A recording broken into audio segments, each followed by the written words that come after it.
thing and just give us a number, we can just join in and directly play. Oh, really? That's a thing? Yeah, there's play and then online. All you do is hit the online. I've done it with my Well, friend I'm not before. going to be playing. I'm going to be narrating. Oh, you're just narrating. I'm Well, narrating for this. I see. Yeah. Um, I believe it can still work the same way. Just give me a second here. Yeah, for some reason I thought this was one of those mini games that's part of the Jackbox pack. No, definitely not. No, this is a independent indie game Yeah. that Ah, was helped made by Jacksepticeye, the members of Game Grumps. yep, I remember. Okay, yeah, I remember hearing about that. Yeah, and a few others. Yeah. Oh, hey, that reminds me. I got my paycheck today. Hello, autumn sale. Shoot. Phone, why are you so loud? Anyway, yeah, I'll just stream it here on Discord for you guys. Get off my Yeah. screen there. Thank you. Because Why is if it you're a not? player, it works that way. It looks like it won't let you have more than the prerequisite people in it. It So will not allow me to uh stream it here on Discord for some reason. Why won't you let me? but yeah, I know there's a way. If you did it like online, then create, Okay. and then all you have to do is give us the number, and we can join in that way and actually see it. All right, just give me a second. I'm gonna put the stream on standby so that way people can't see the code and they can't jump in and ruin the fun. I just don't know if you can have up to 5 people. I know for sure 4. Oh shit, I am going to be a player. Yeah, that's what I'm just. That's the only thing I'm not 100% on. Oh shit. Oh, there's a Monster Prom too. Apparently, I didn't know that. Yeah, There's a couple. Oh, okay. There we Yeah. go. I will put it in the gaming chat, the minion game chat. Oh Okay. wait, no, because Professor doesn't have the game, so he can't. I'm working on getting it right now. So just give me. You're gonna have to wait like a download time, and I don't want to wait for that. Oh yeah. I shouldn't take me that long. Oh, I can just stream monster. I'm dumb. I can. They changed it so like you have to. Hold on, hold on. Don't worry. I'm not as dumb as I think I am. Don't worry. Monster Prom set up like a whole bunch of stuff. Like Yes. So now we just turn back on the VTube chat. Hello. There we go. You guys can see it fine on the Discord, correct? Oh, man, let me take a look here. Experiencing some slowdown, but that's what happens when I have like 3 programs running at the same time. yep, I can see it. Yeah, boy. Hello, hello, welcome one and all chat, including those on Twitch and on the YouTubes.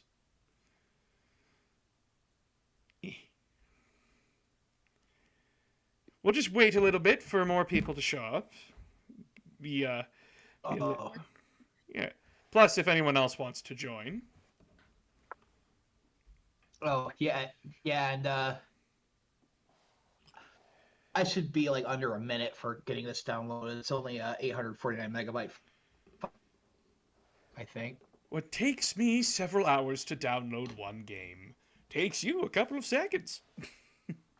Yeah, I was gonna say the most like this one only took my computer like 5 to 10 minutes, and mine's a bit of a piece of crud.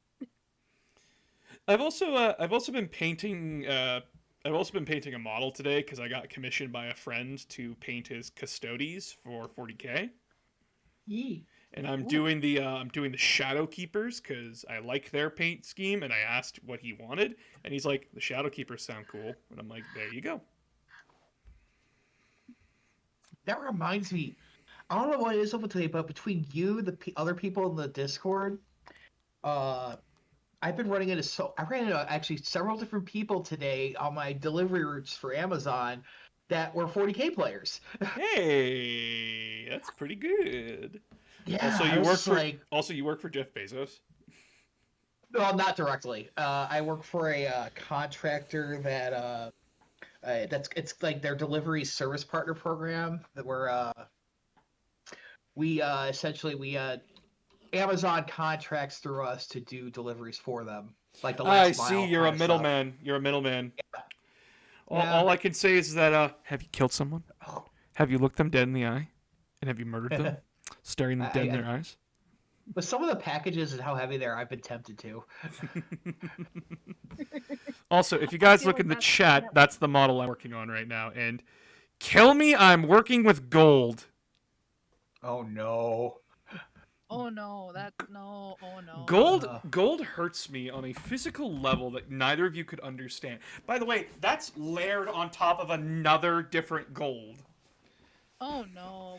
It looks Oh great. no. Yeah, it's looking good so far. I'm very happy with how it's coming out, and I'm so fucking happy he chose red as a blade color, because then I don't have to shine it up. Because red is just naturally a shiny color. Oh, true. Which I'm just like... Yeah, we're just waiting for some people to hop in, and I'm very upset with Skip the Dishes because my order should be here, and it's not. It happens. It happens. I ordered from McDick's. Oh, and now that my stream started, it went from an hour to 7 minutes. Thanks, guys! Now people are going to listen to me eat disgustingly on stream. Well, Oh, I was looking forward to that. Also, is anyone else hanging out in Lobby 1? I just want to make sure. I didn't see anyone. I just flashed. Well, then it might just be you two that'll be playing tonight. Lucky Bachelor and Bachelorette. I'm sorry, do you prefer that? Or, like, is there another term you like to be preferred by? I'm perfectly fine with that. Okay, I want to make sure, because I like to make sure that all the players are comfy with what's going on. So, Let's put it this. I am proud to be female. you are proud to be you are proud to be of the female species. You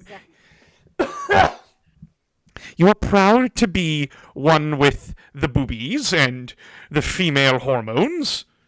Now, Professor, are you proud? Are you a proud member of the male species, or are you some other alien race?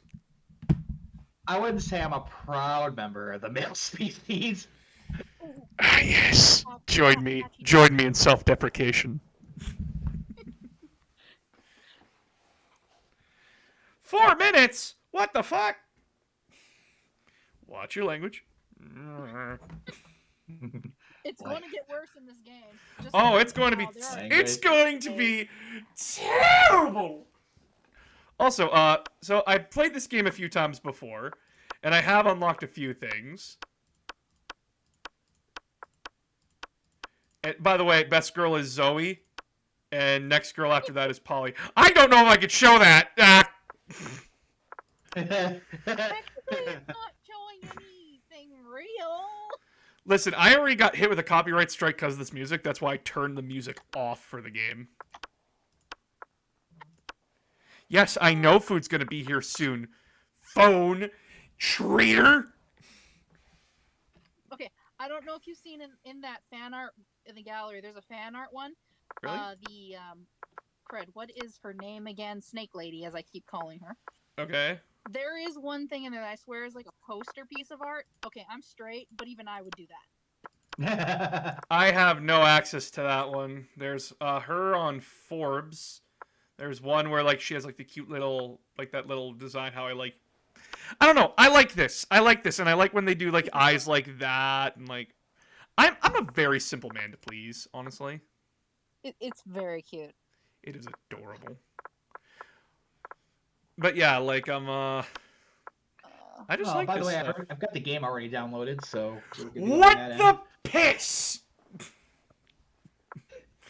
I sit here like waiting like a day to download Halo Infinite, and then you're like, my game's already downloaded.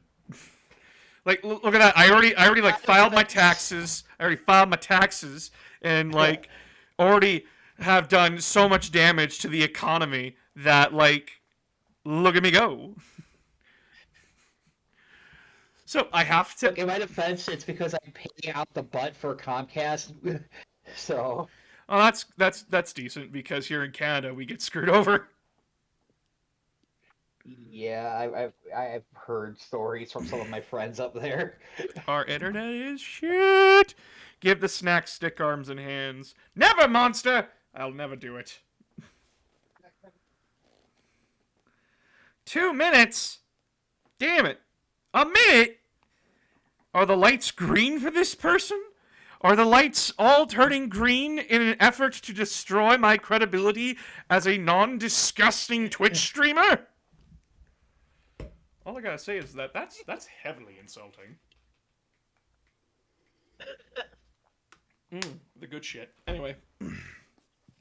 So yeah, painting these models is... Sorry, I interrupted you. Sorry. No, I interrupted you, actually, it felt like. No, you first, my friend. Because I will have to pop downstairs for half a second. Yeah, well, I was just saying, like, you know, I mean, in my defense, like, the Comcast I pay for, I'm paying, like, a ridiculous amount, like, $60 to $70 a month for it.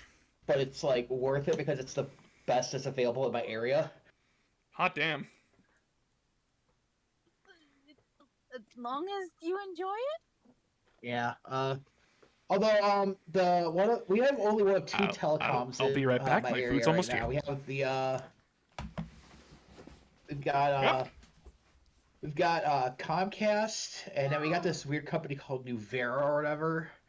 And Nuvera started off as like a locally ran telecom, but then they got bought out by some sort of company or something like that. And they're actually, but the good news is they're rolling out fiber to like the entire town, like actual fiber gigabit internet connections. The only problem is I live in an apartment building, and I don't know if our landlord's gonna spend the money to have them run the fiber cable up to our buildings or not. It would be nice. That would be so nice, but All depends if that landlord wants more gamers around. I think it depends on if he wants to attract more people to moving into this building because they're like, hey, we got gigabit internet. Prom has given me food. How delicious this food will be, but will make me want to die as I devour it on stream. But no one can fucking see it. Just the lip smacking. Yes, the delicious. I think you just made yourself self-aware. Welcome to Announcer of Games ASMR, where I eat food disgustingly, so that way you feel incredibly uncomfortable. It's like that Yoshi's Island fucking commercial from the 90s, where like it's just that fat guy who eats all the food and then explodes all over a helpless old man. Yes, that happened. That happened, children. It was terrible. Now think of that Monty Python skit from Meaning of Life, where the big fat guy comes into the restaurant. Oh god, no. So yeah, I'm gonna just eat quick because I have not. That one actually messed me up a little bit. I'm just gonna eat quick because I have not eaten and I am very hangry right now. I've been keeping my anger in check. But why don't you both introduce yourselves while I also check to see if anyone else will be joining us tonight?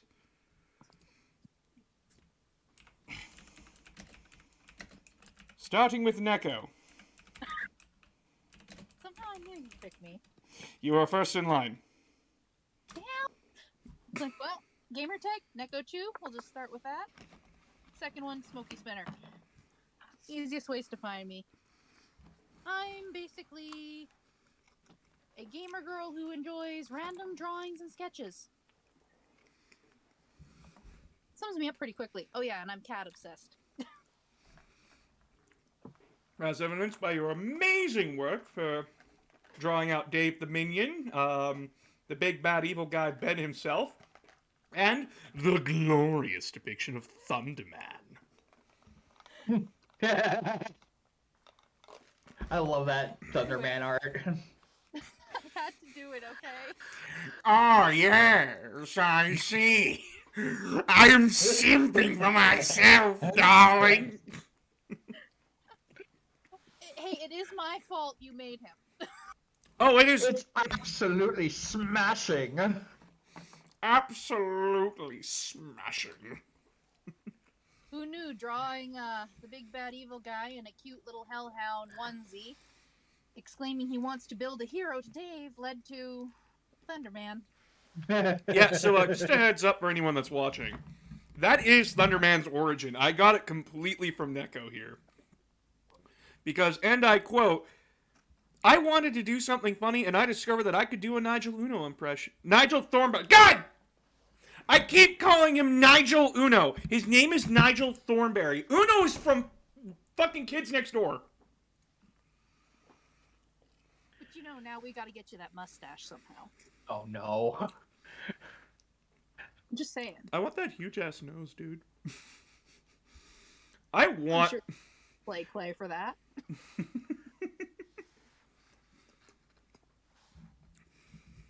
But yeah, next up is Professor. Why don't you introduce yourself to us? Yeah, my name is Professor Fizzcrank. Go by this name on Steam, Discord, Twitch.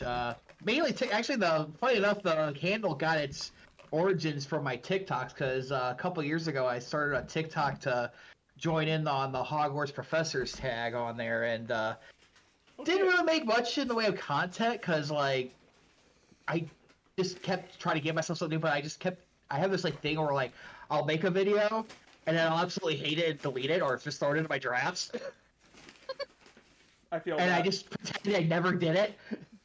So Oh no, go ahead. I have a question about that because like I'm still fairly new to TikTok. I've only been here for I started in February of this year with my TikTok channel. What was that trend? Like, what was like? There are some trends that like I see and I'm just like, what the fuck is this? I'm not too sure how it actually started, but pretty much just a bunch of people just started role playing their own OC professors that were teachers at Hogwarts, and it got to this thing where like a lot of us who like could not or just did not feel like affecting a British accent. Oh yes, I am clearly a wizard because I am from the great land of people conquerors. Yeah. But yeah, we just so it was just decided. Oh hey, our characters are we're kind of like professors from abroad or something like that, and like at least for I wasn't really like there was like a small period of time where I was actually on a server with a bunch of I was with a Discord server with who was it? It was what was his character say? I know his username is Harumble or something like that on TikTok. I can't think of the guy's I know his actual first name, but I'm not going to say it just out of respect for the guy because I don't know if he wants that out there or not. Mm-hmm. But there was him. Okay, this is going to drive me crazy. Give me a. You discuss amongst yourselves. I'm going to go and look into my archives to see if I can't remember these people. One tiny question leads to a long escapade of searching through data. Yeah. Also, just want to say this: Oh. Monster Roll on the Twitch chat has said Thunderman needs more spandex, and I'm like, part of me is saying yes, but the rest of me is saying no. Oh boy. It's that one scene from my gym partner's a monkey. My heart is saying yes, but my brain is saying no. By the way, I remember that, and I hate it. Yeah, no, Harumble does some really awesome work on TikTok. Yeah, Professor Fate, that was his name. Right, okay, I remember now. He's this very dapper-looking gentleman with like this like Victorian era like top hat with like the ascot and Oh, that guy! or whatever you want to call it. Yeah, I was in a server with him. Pocket Cosplays, Andy of Greece, I think was their name. There's Undead North. Like, there's a bunch of us in a Discord server at one point, and it was fun. We were like we'd banter back and forth, stuff like that. I started like kind of just most of my TikToks involve like for that tag involve like a lot of mostly just duets or stuff like that, just because of the fact that like I work better of like bouncing off of people. Like I work better like a group effort kind of deal like that. Okay. Solo content, creating something on my own is very difficult for me a lot of times. So I found it easier to be like, oh hey, yeah, I'm here. What's going on? This is my response to this situation. Then there's me. I just film and make cute videos of my cat for, well, me. Aw. Whereas I just do improv. Just.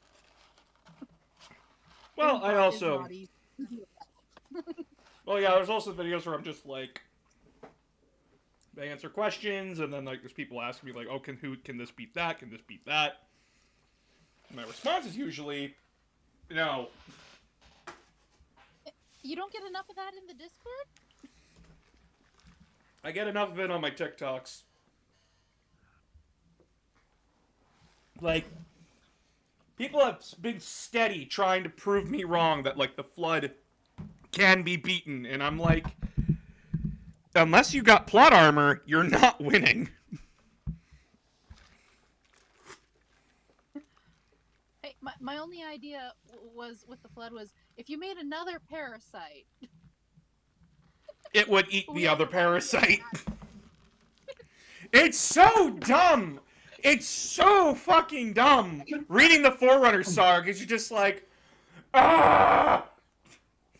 Good books, they're good books. They're really good books.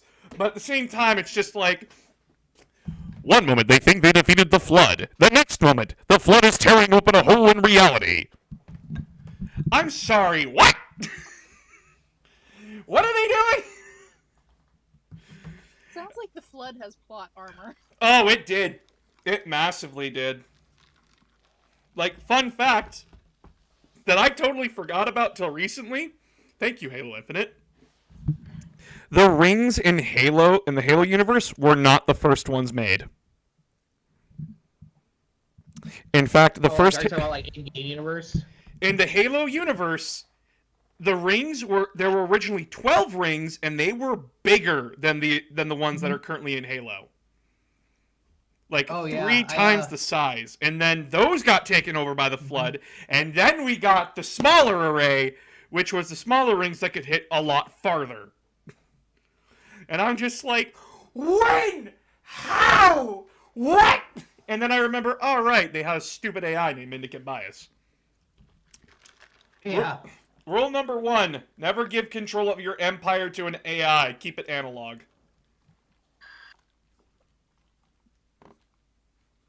But what if? But what if I'm stupid and it's easier?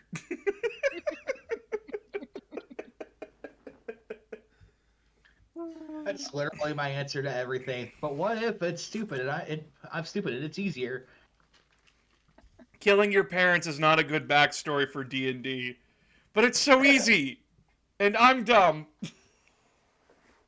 Which, by the way, I think it was either North or it was Smarty. Or it was ZX. I don't remember which one it was in our Discord chat here. But they were, like, suggesting, hey, maybe, like, people could pay you to, like, create a video of a character creation for them with, like, stats and everything and, like, a backstory. That way they don't have to come up with it. And I'm like, that's not a bad idea. I just don't know who would be down for it. Because a lot of people tend to, like, make their characters their own kind of a thing. And yeah, it's kind of hard to own a character if someone else, you know, does all the work for you. You don't get as involved in it. You're not as attached. Exactly. But, like, I also have the problem of how much would I even fucking charge for that? Because I'm charging, like... Smarty, who's a person in our Discord, he's requested a voice for me to do some voice acting for him for, like, a small little story paragraph thing. And I'm still working out the price because it's, like, working through my own sheet that I've made and then everything else. And it's frustratingly difficult because I'm just like, okay, you want me to do what with what? And he's like, okay, I want you to do robotic voice. And I'm like, okay. And can you do a girl's voice? No. I can't do a girl's voice. No offense, I can't. Hold up, you just reminded me I have something on my computer. High heel stiletto and stepped on your foot, you might manage it. Wait, do I even have that still? Well, you step on anyone's foot, you stub your toe against a wall, you're gonna sound like a goddamn 5-year-old. There you go. But I don't want to hurt myself to do voice acting. Like, I can do orcs voices, I can do the prophets voices from Halo, all sorts of things, and Oh, I never re-downloaded that. like, I can do this. Oi, Yumi! This place belongs to the orcs! To, Halo, its divine wind will rush through the stars, propelling all those along the path to salvation. That was Mercy, by the way. And there goes Neko swooning. What? I can enjoy this. I'm allowed to enjoy this. I mean, fair. I would not have been on the Discord I mean, if I I get- did not enjoy talking with you. You know, I guess I gotta, like, remember that, like, I'm somewhat famous now. Not, like, majorly so. So, like, there are gonna be people who are like, oh my god, oh my god, oh my god, oh my god, and I'm gonna be like, I'm just a regular dude, please. Okay, I'm not going to be that bad, I promise. Thank you, I'm very scared of those people. Just so you know, my man might actually kill me if I ever was that bad. For anyone other than Vin Diesel.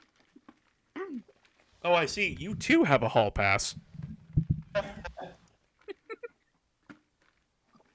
Listen, my partner has given me a hall pass that, if Scarlett Johansson were to ever look at me and say, yeah, I tap that, I'm allowed. The likelihood is nil. It's never going to fucking happen. Right? But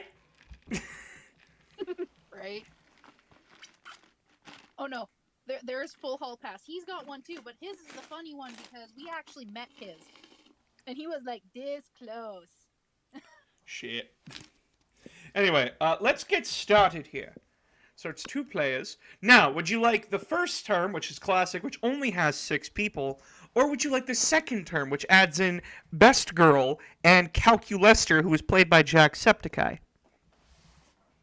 I feel like for someone, there's one of us here who hasn't really played this before, so I think we should try first term first. You got it. We'll do a short game. So this is 2 weeks. You got 2 weeks to impress the monster of your dreams, the monster you want to bang. Ah, spooky high school, the sweetest year of our lives. Back then we were young and unafraid, sometimes reckless, sometimes brilliant, sometimes just stupid, but always willing to live life to the fullest. We were on a wild journey to discover who we really were. So, Neko, you are the first one up. Which character do you want to be? Oh, I've got to be Yellow because I love his little buddy. You got it. Would you like to go with Yellow or change his name? Call him Bob. Call him Bob? Yeah. We're going to put it in all capitals because Bob... Every adventure needs a Bob. Exactly. Pronouns, he, she, they. Give him a they. Give him a they! I can do this. All right, then next up is Prof. Which one do you want to be? Give me Green. Definitely Green. I like him. Okay, we're doing an all-boys run. What do you want to call yourself? Brian sounds good. Brian. You get short letters because... Yep. Brian. I assume you want to be a he? Yep. Okay. Sure. And we had yet to experience its ultimate challenge, the Monster Prom. I remember it clearly. 2 weeks were left, and as we fantasized about our dream prom dates, we were all scrambling to catch the attention of one of our 6 most charismatic classmates. Huzzah! Miranda Vanderbilt, 19, a sweet mermaid princess who was as cute as she was genocidal. Damien LeVay, 21, a fearless demon with a taste for destruction and a love of fire. Scott Howell, or Aaron Hansen, a werewolf athlete who compensated for his rather small brain with a stupidly huge heart. Leon de Lioncourt, a hipster vampire whose standoffish demeanor hid that he was truly a lovable dwarf. Yay! Polygeist22. A party ghost with an insatiable hunger for all the wrong things. What? And Vera Oberlin, a mean self-made gorgon with a merciless sense of business. It was clear it had to be one of them. But who? We only had 2 weeks to choose our prom date. And even more daunting, we only had 2 weeks to woo them and conquer their hearts. But as I already said, we were young and unafraid, and we were ready to start. Hello, Smarky. Well, hello, Smarty. Welcome to Monster Prom's stupidest pop quiz ever! All minds are rotten, but they are rotten in so many different ways. Worry no more. We're now using our PhD in bullshit to diagnose which kind of deviant sicko you are. Monster Prom's stupidest pop quiz ever, trademark, will throw a bunch of absurd questions at you and turn your answers into your character's stats. This way, each of you will start by having stats that better reflect your true selves. Let's start. Which inanimate object do you think would make the best girlfriend or boyfriend provided you went criminally insane? A human-sized pillow depicting a character created by myself. As a matter of fact, I have all the needed paperwork, and I am only waiting for this conservative, narrow-minded laws of our country to finally step forward into waifu and husbando territory, as was clearly intended by God. A dildo. Duh. An ATM. Sugar baby life, here I come. Bob, which do you respond with? I feel like the anime nerd in me can only have one response. The long-ass paragraph? Apologize. You want the first one? Yes, please. Brian! Which one?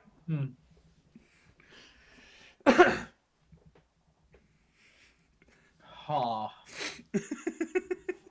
Let's go with the dildo. Respond with King Shark meme. And.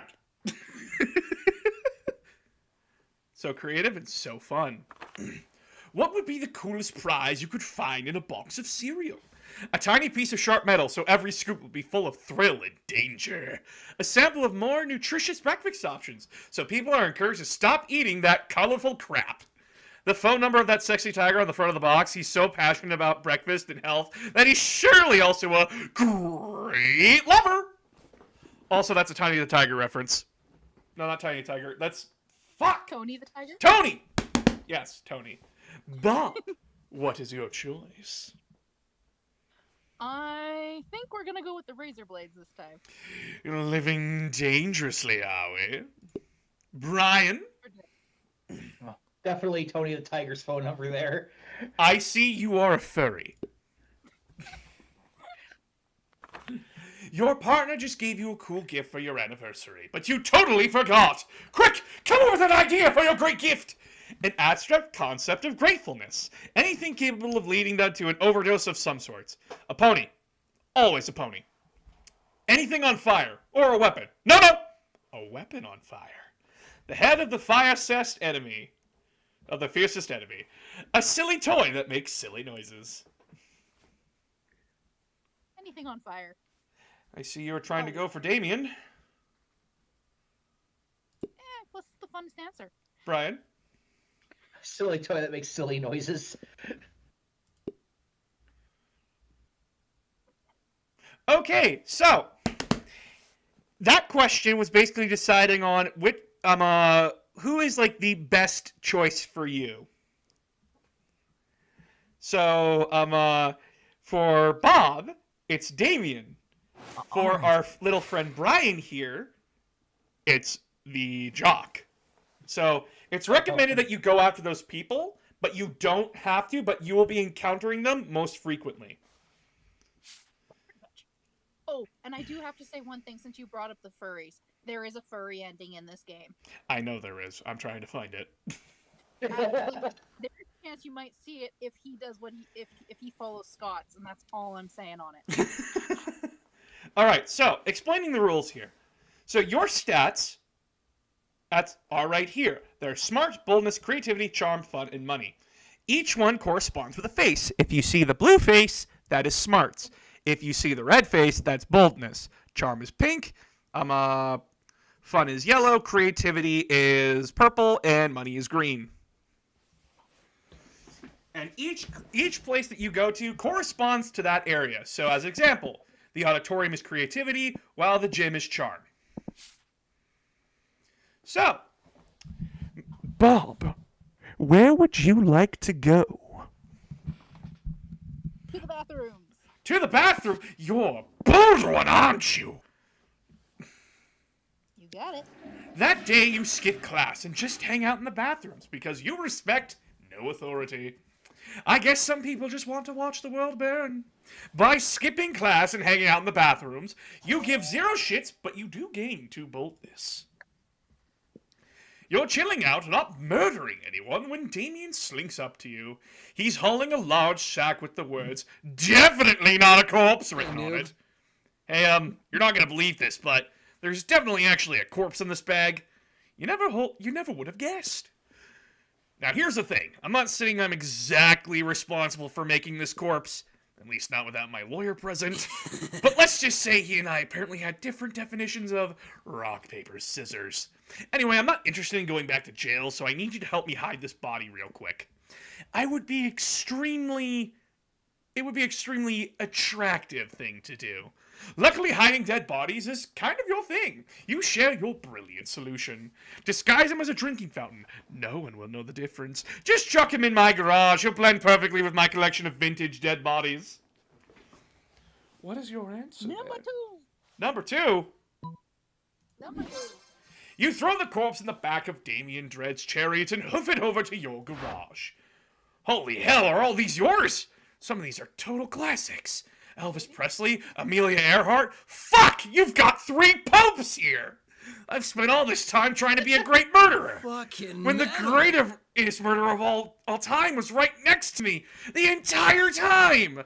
Damien lovingly lays his mangled corpse next to your pristine collector's items, a look of awe on his face. Joke's on him! You're actually just a real accomplished grave robber! You gain +2 smarts and charm! Sure.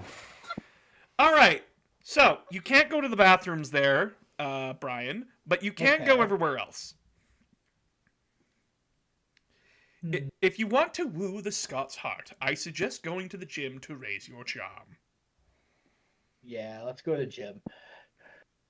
In Scott's case, it all depends on what storyline you're in. Yep, that day an epic dodgeball match takes place. Everything seems lost, but you deliver an inspirational speech that fuels your team's spirit, leading to a spectacular comeback. You're clearly a natural-born leader. You gain +2 charm. Nearby, you can see Scott and the wolf pack I see where this is going. Scott, we have the greatest power to drink to date. Check this out, bro. Oh, I love drinks. But wait, this new cutting-edge sports supplement is like no other before. There's no need to mix it with a beverage. You can consume it using only your nose. It's called Coaine. Yeah, Coaine! Whoa, that totally doesn't sound like your regular power drink. Which definitely means it's cutting edge, just like you said. Yeah, it's like 50% energy drinks, 50% protein, and 100% raw power.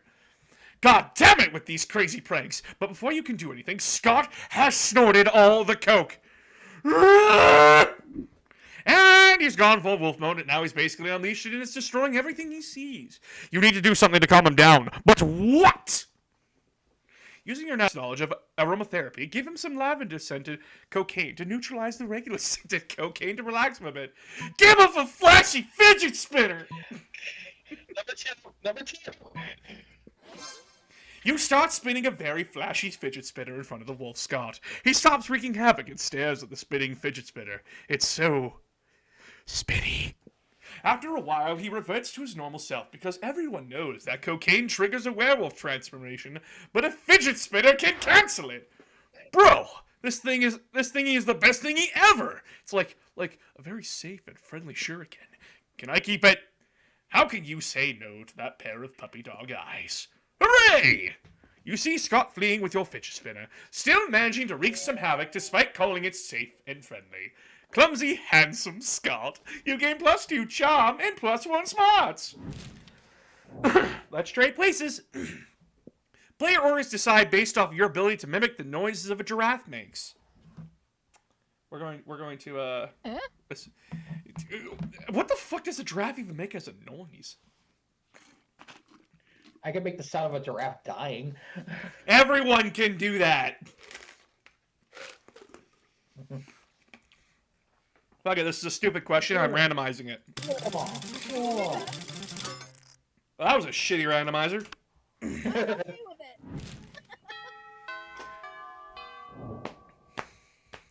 All right. All right, so to explain this is that this is where you can score a little bit of bonus points with your love interest. So basically, go over to the table that the person that you want, and then you can just score some extra brownie points with them. So, Bob, where do you want to go? We'll just go to Damien. Yes, we'll go to Cool Kids table. Listen, Bob, you can totally sit with us. I just hope you didn't bring a gun to a bazooka fight. Yeah, we're showing off our best flasks. Well, not best flask exactly, but the best contents. Good God, our literal actual flasks of alcohol openly allowed in this school cafeteria? Are there no rules? Apparently not, because Polly starts setting a series of flasks down on the table. Okay, so this is beer, my WC wine, whiskey, ethyl alcohol, the soul of an infant. Ha! Weak. This is radioactive absinthe. This is fire. And this is a literal poor life choices. Okay, but this one has another smaller flask inside. It is the ultimate flask. They could probably go on like this for goddamn ever. Maybe you can cut it with the craziest thing of all. But think carefully about whom you want to impress with your flask's contents. Get ready for the most hardcore badass thing. This flask contains an ancient genie that grants you 3 wishes. But I'm totally drinking it because I don't give a fuck and I grant my own goddamn wishes.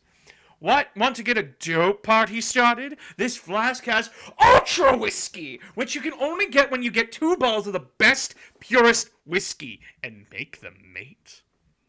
Which one do you choose, Bob? I believe number 1, I think, is Damien, so I'll go with number 1. Yep, you're right. Hardcore. So hardcore. You could ask for anything. Wealth, power, immortality. A free pass for teachers to ignore bad behavior forever and let you do whatever the fuck you want without suspension. But instead, you're just gonna drink the genie? It's like you're drunk from my poor life choices. I didn't even know you could drink a genie. You and Damien pop open the flask and drink the genie together. It's definitely just water, but Damien seems to drink too much alcohol and energy drinks that he's literally forgotten what water tastes like. Normally you say that couldn't possibly be healthy, but fuck it. He's a demon from hell. He can probably do whatever. What a glorious bonding experience. Sure. Brian, where would you like to go?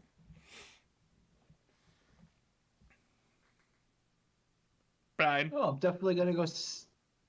Hello? I can hear you. Sorry. Yeah, I'm gonna go sit up there. Yep.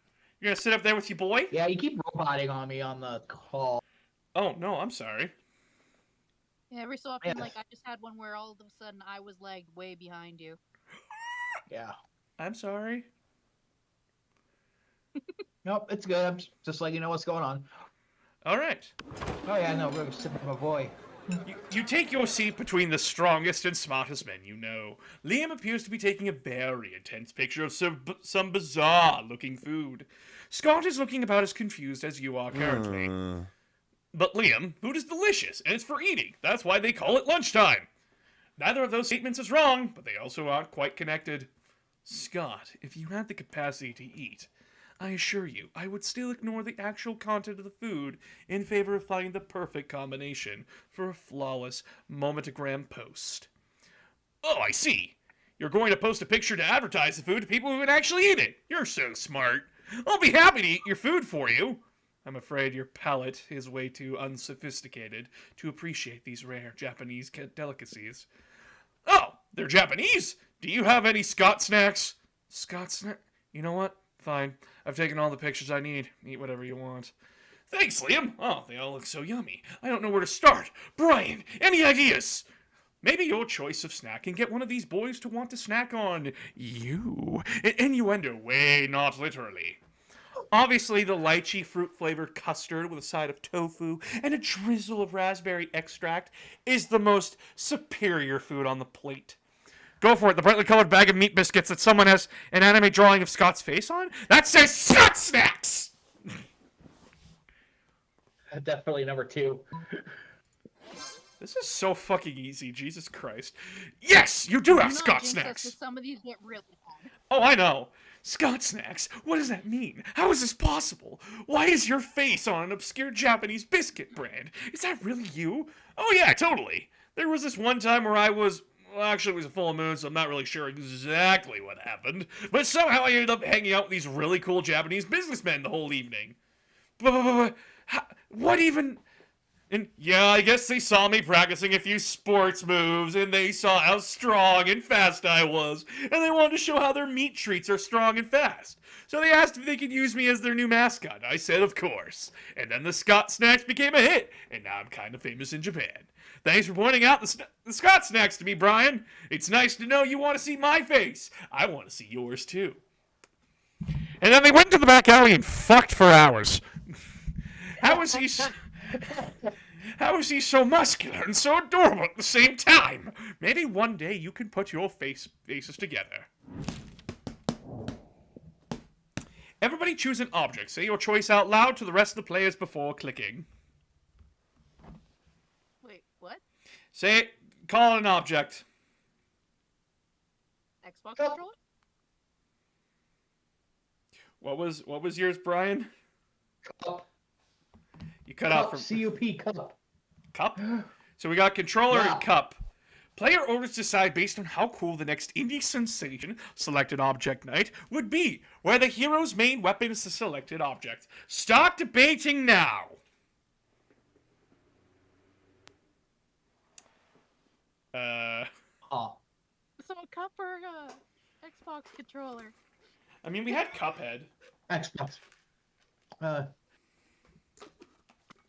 Yeah, but it wasn't really a weapon. It was more like a being. I mean, You know what? fair. I have to say cup because of Riddick. He did kill guards with his teacup. You're... Oh yeah, I remember that. Hey, Smarty donated 100 bits. Thank you. Brian, you win this one. You will go Yay. first in our evening round. Delicious. Sure. So, just to show you, the outdoors is now home to this chick, so she's the store.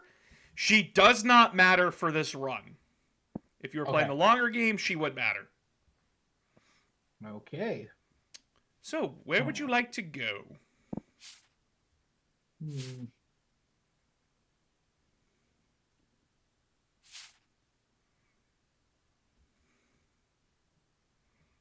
I do not know where to go at this point. Maybe the gym again? Alright, let's go to the gym. That day, an epic dodgeball match takes place. Amidst the battle, you spot a fellow player that seems utterly discouraged. She thinks she's not worth anything at dodgeball, and she attempts to throw a ball at herself. You explain to her many ways you think she's unique and wonderful, while also defending the many pleasures in life. With your help, she's capable of finding reasons to keep playing, and gains a sense of self-worth. Essentially, you played a Sweet Life of Zack and Cody episode. You gain +1 best friend forever. Sadly, she's not part of this game, so that beautiful friendship will take place off screen, and +2 charm. It's almost time for football practice, but you see Scott without his uniform on, looking sadder than you've ever seen him. Bro! I just can't believe it, bro! Coach kicked me off the team! It's not fair! How was I supposed to know that cocaine powder drink contained cocaine? But rules are rules, and apparently doing a bunch of cocaine is against those rules. What am I gonna do, bro? Sports is my life! A life without sports is like a life without life! Please, bro, help me figure out a way to get back on the team. You'd love to help. The only question is, how? Spike the punch with Coke on prom night. If the whole team's on Coke, Coach will have to let you all play. All we've got to do is convince Coach that cocaine is a good thing. A little hands-on demonstration wouldn't hurt. Oh god. So, here's the thing. Either do the thing that got you in shit in the first place, or do a thing that gets everyone in shit.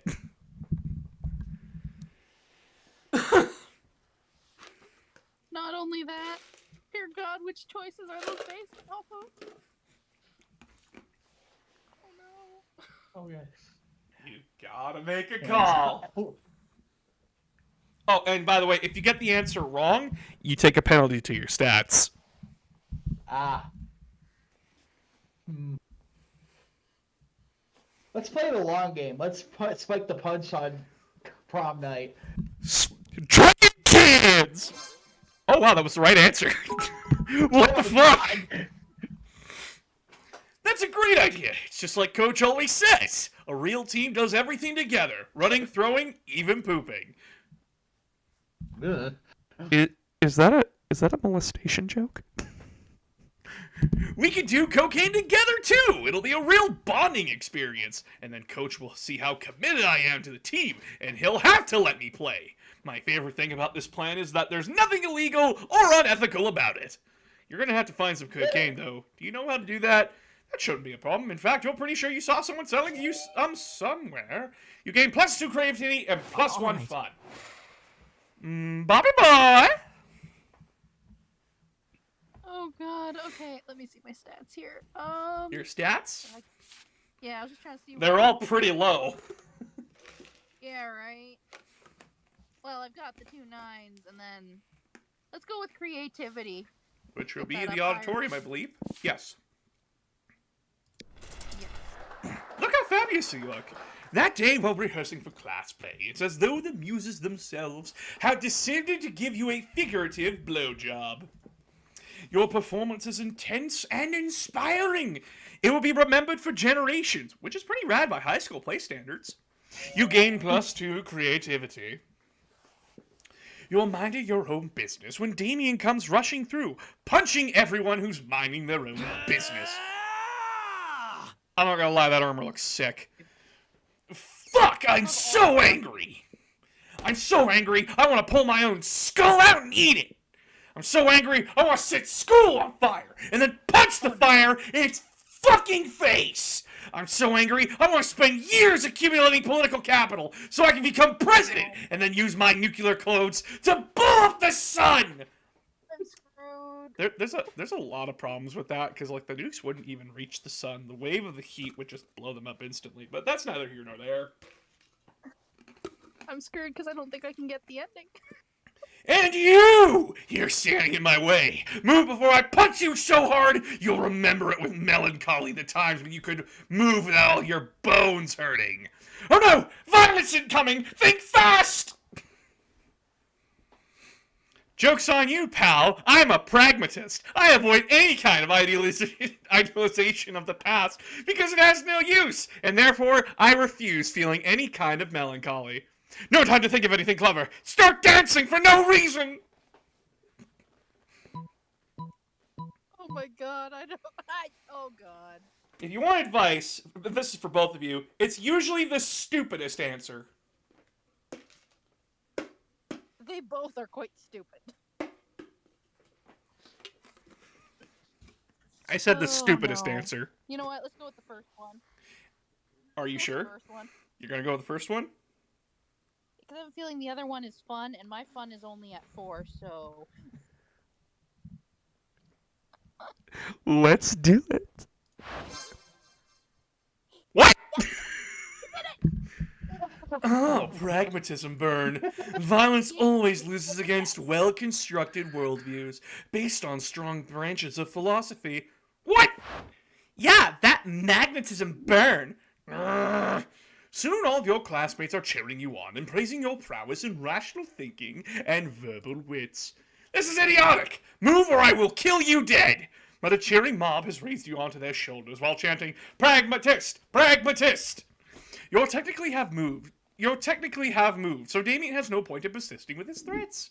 Still from afar, you could see an eternal fire burning in the back of his eyes. But for now, you gain +2 charm and +1 fun. Hey, thanks for the 500 bits. This is going in a weird direction, says Smarty. Yes. Yes, it is. Let's see who's up on the town tonight. It is Brian. Sure. Dude, if you screw me over, so help me. So, Brian, to explain what's going on here is that you are out on the town. Now, you are going to run into your competitors as a person of interest. Now, you have a decision here to make, and this is basically the cart dilemma. Do you know what the cart dilemma is? Are you talking about the shopping cart dilemma? Yes. Oh yeah, I'm aware of that. It's basically this. You could either be a good Samaritan and help the person that is trying to hook up with this person, or you could be an absolute dickwaffle and sabotage. It's entirely up to you, Professor. Now, you're practicing your moves against the invisible ninjas, who are totally real and totally after you, when you spy a much more visible threat. Yo, fuckhammer! I need your advice about something. Do you know what the most powerful force on Earth is? Stronger than anvils or swords on my 9-pack abs? It's love! And I think I might just be in it, with your buddy, Bob. And sure, love is already hardcore, just because the feelings are so strong, and that's badass! But the love will be doubly as strong and badass if it turns out that Bob is as hardcore as I think they are. And of course, there's really only one way to judge a person's true soul. You know them pretty well. Do you know what their inner murder weapon would be? Duh. Of course you do. By which you mean you're happy to totally make it up on the spot. So now's the time to decide, Bob. Bob's fate. Fun, right? Don't be a dick, unless you want to, which in that case, totally go for it. Major cardiovascular disease. An electric chair! Cardiovascular disease is the ultimate murderer, the leading cause of death worldwide, and something capable of catching up to tough motherfuckers who have survived everything else. An electric chair, that's how boring Bob is. They would just be standard government-regulated death. Okay, yeah, first one. Oh, you're gonna help your friend out? Thank you. Oh, hell yeah. And then I will try and think of new fan art then. Damn! I wouldn't have even thought of that. If major cardiovascular diseases were a knife, they would be the sharpest and deadliest knife ever. If they were a sword, they'd probably be 2 katanas. If they were a gun, they'd probably be the atomic bomb. Also, Smarty, what the hell? Boo! Aw, you wanted them to be a dick? If they were a gun, they'd be the atomic bomb. Well, a cardiovascular disease was raging in Bob this entire time, and I never even knew it! Well, that's confusingly worded, to say the least. But luckily, since you were the one who started this metaphor, you know that Bob isn't likely to die. Unless they are dying to go to prom with Damien, in which case, BAM! You're welcome, Bob! And you gain +3 boldness yourself. Everybody choose a food. Say your choice out loud to the rest of the players before clicking. Pizza. Cheesecake and what? Pizza. Pizza. Cheesecake and pizza. Player orders decided based on how plausible the chosen food would be as a vehicle for government mind control. Start debating now! I'm gonna say this now, nothing beats cheesecake. Oh, come on. They already put Valium in pizzas for terrorist situations. I'm gonna say this right now. Pizza itself is an act of terrorism due to its own grease content. If you put that on wheels, all you're gonna have is a giant slip and slide down the road. I gotta say, It's a great vehicle to drive up and down the road. it's not an actual vehicle. It's a metaphor that how far it would go. And I'm gonna say this right now. Every major conspiracy theorist thing about food always starts and ends with pizza. Who the fuck has heard of a mind control plot inside of cheesecake? I'm just gonna say it though. Who refuses a cheesecake? I mean, I do because I really don't make cheesecake myself, but that's just me. Fine, I'll give you guys pizza then. Let's leave it up to the audience to decide. Audience, please vote for yourselves in the chat. No one can refuse a cheesecake. We'll see what chat has to say about that, miss. We had one person vote for pizza. Smarty, you've already voted. You don't get to vote twice. That only works in Arkansas. That only works in Arkansas, Pete Smarty. You don't get to vote twice. But we have one vote for pizza so far.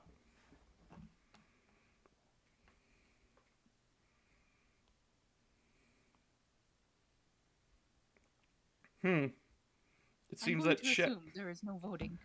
Yeah, chat is being very quiet. Brian wins this one.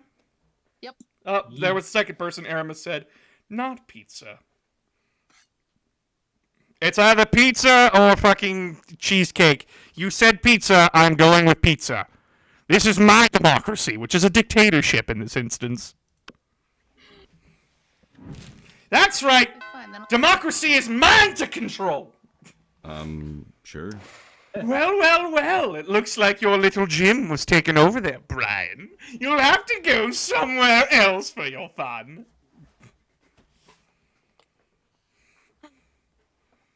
Looks like I've got to go.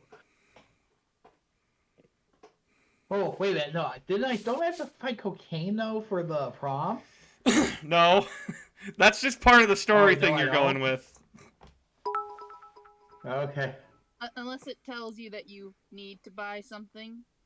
Because I thought it said in the narration that you're going to need to find some cocaine. No, It didn't because say you already stop by could. selling You it. already knew someone that could, so it's already implied that you did. Yeah. Oh, okay. Don't That's my stress about it. misunderstanding. Don't stress about Alright, it. that's my misunderstanding. Hey, no, let's go over to the tree, the glowy tree thingy up there. Oh, you want to go outdoors? Yeah, outdoors.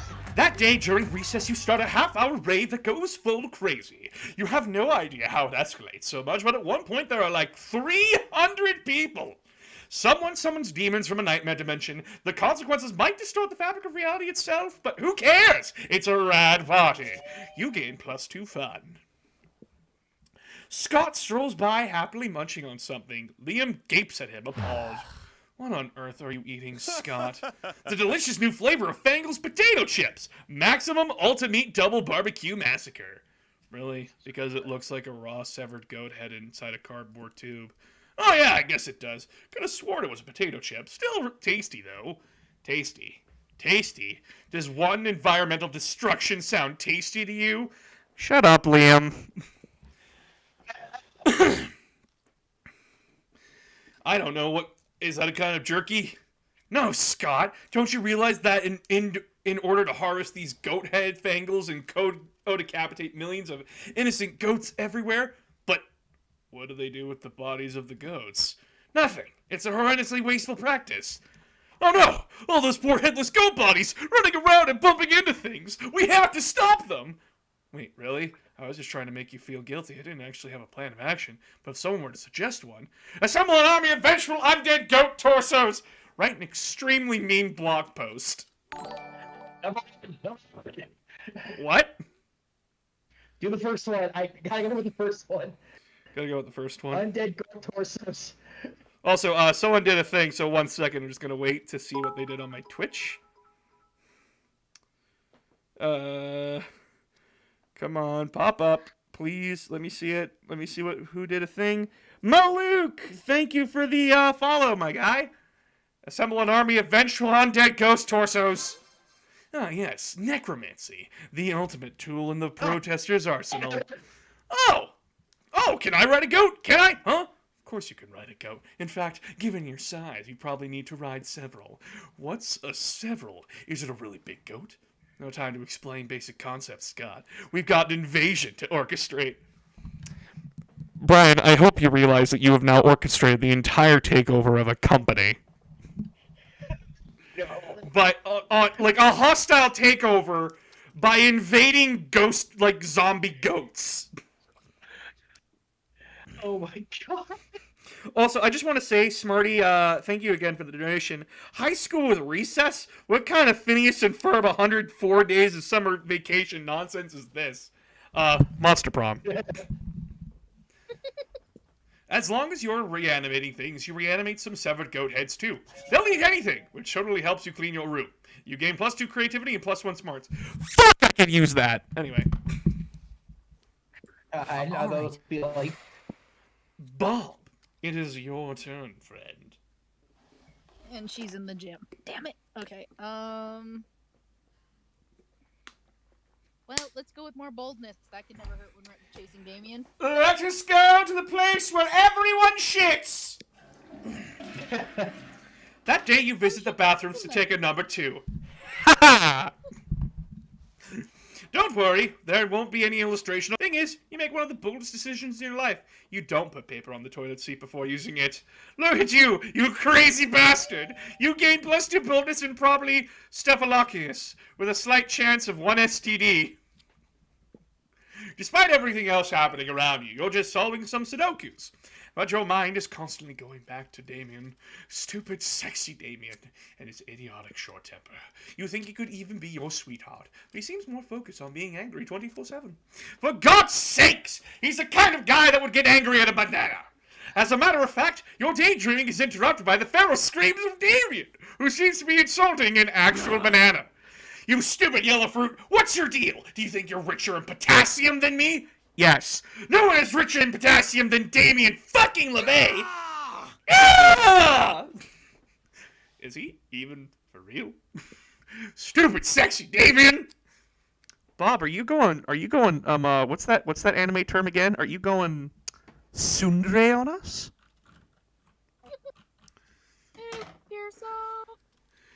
No, you need to put a stop to this nonsense before it escalates into arson somehow. Defend the banana's honor. Eat the banana. Oh, I know what's gonna happen regardless. I will go for eat the banana. Eat the banana. You get closer to Damien in a very cool and quiet way. Huh? Why don't you mind your own business, noob? But you don't mind your business! You eat the banana instead! Smarty says I want a banana slicer. What? Ah! Oh, look at Damien. He's losing his shit again. Yeah, he was bullying that banana, but it seems he's all bark and no bite. Not like Bob, huh? Indeed. Bob seems to be all bite for sure. Kinda sexy. It's all alluring. Being all bite, not the bullying. Bullying is never alluring, nor sexy. True that, unless you're bullying a banana. I mean, who cares? That's just stupid. Damien is stupid. Hashtag winners don't bully bananas. They just eat them. Hashtag Damien is a stupid banana bully. Ah, not again! This is it! This is the last time you fuck with me, you bastard! On prom night, we're gonna share a very special dance. Spoiler alert, it will hurt. Oh, that's a prom fight on prom night? Damien versus Bob. Instant classic! Interesting. I might attend. Damn right! You'll all have tickets to watch how I reduce Bob's bones into a sad shapeless pulp. Yes! Free tickets! Hashtag prom night on prom night! And so you've led yourself to your own potential death. Nice! At least you gain +3 boldness for doing so of your own volition. What the fuck just happened? I don't David know. just turning into a fist fight. This is going to get you a... foreplay. This is going to get you a date with him, isn't it? Says Smarty. Yeah, that's literally a declaration of you're getting an ending. Player order is decided based on how early you would die during a zombie apocalypse. Start debating now! If I'm at work, 5 minutes. I'd say probably less than that for me because, like, I'm fat and have, like, almost no cardio workout to speak of. Well, if you're at home, you're safer longer. Oh, I mean, technically, if I'm at home, I would last longer because one, I'm on the second floor. Two, I do own a firearm, so I would be. But the zombies would be immediately attracted to the sound of the gunshots, to where I'd get just swarmed immediately. Well, no, because you'd only use the gun in like a last ditch scenario thing. You're also at home. You have access to more weapons. I kind of got to go with Bob on this one because if they're at work during the middle of a zombie apocalypse, then they're more exposed than you are. I work at Costco. Oh, that's even worse because everybody's going to be hunting shit down at Costco, so you're going to get shot for it. If I don't get killed by zombies, I'm going to get killed by the panic people or one of the forklift driver who runs over the panic people. So I'm giving this one to Bob, I'm sorry. They work at Costco. Yeah. Be fucked. Welcome back to the cafeteria! All right. I'm guessing Damien is your bitch of the day? No. Sitting there is a bad idea, but I'll show off another feature. Sit me with the wolf pack.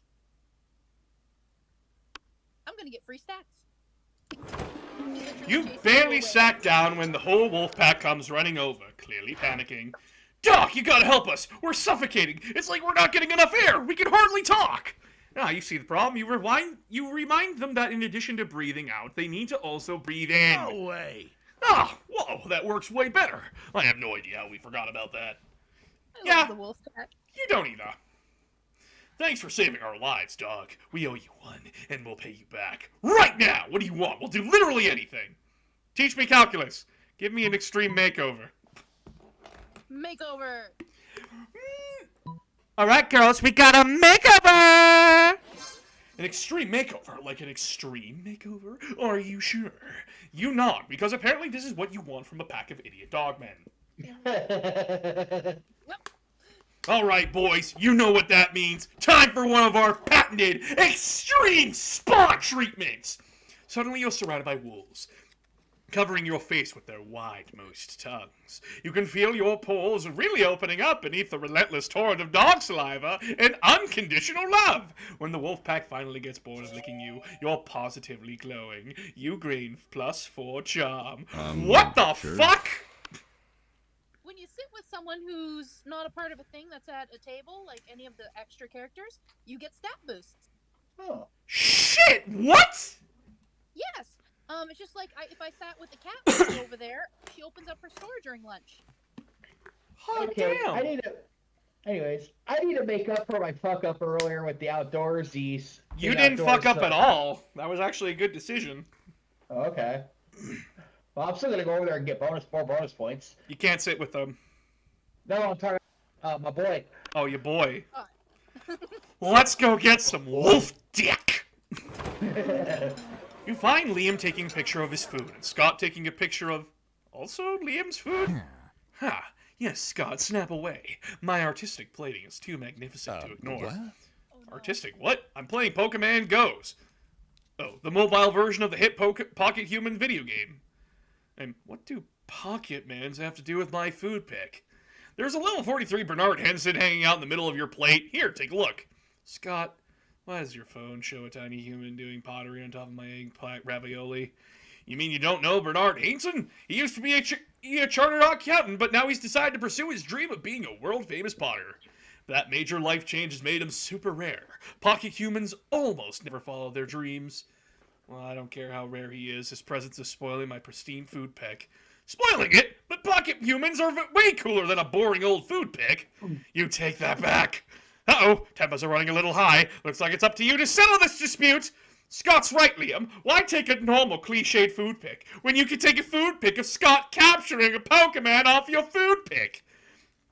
Scott, look over there. There's Stuart Hogworth on top of that pile of mashed potatoes. Oh, Just look their gosh, I have fucking no idea. faces. Usually you want to take the Usually person. agree with your crush. Yeah, usually agree with your crush. Yeah, I was gonna agree, but at the same time, yeah, do number 1 to get a kick out of it. But yeah, do number 1. Good lord, you're right. The layers of irony are practically infinite. Go ahead, Scott. Capture your Pokemon. Okay, here I go. Wait, what are you doing? Stop molesting the pasta!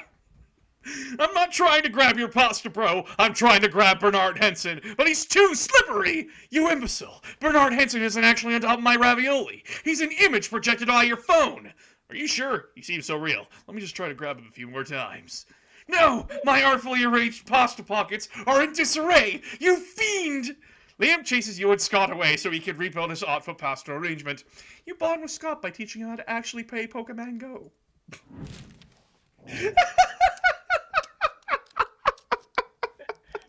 What the fuck? Everybody choose a brand. Say your choice out loud to the rest of the players before clicking. Choose a brand? Brand. Nike? Amazon. Ha! Joke's on you. Silence brand. Players order to decide based on how silly a mascot for selected brand would be. If the selected brand already has a mascot, compare it to the imaginary mascot of the other brand. Start debating now. Nike with Scott as a mascot. That'd be cool. Amazon with Brian as a mascot because I'm already dead on the inside. That's not really silly, but holy fuck, is that morbid? Also, I'm gonna take over this one because silence brand. Bob, you're going second. I'm okay with this.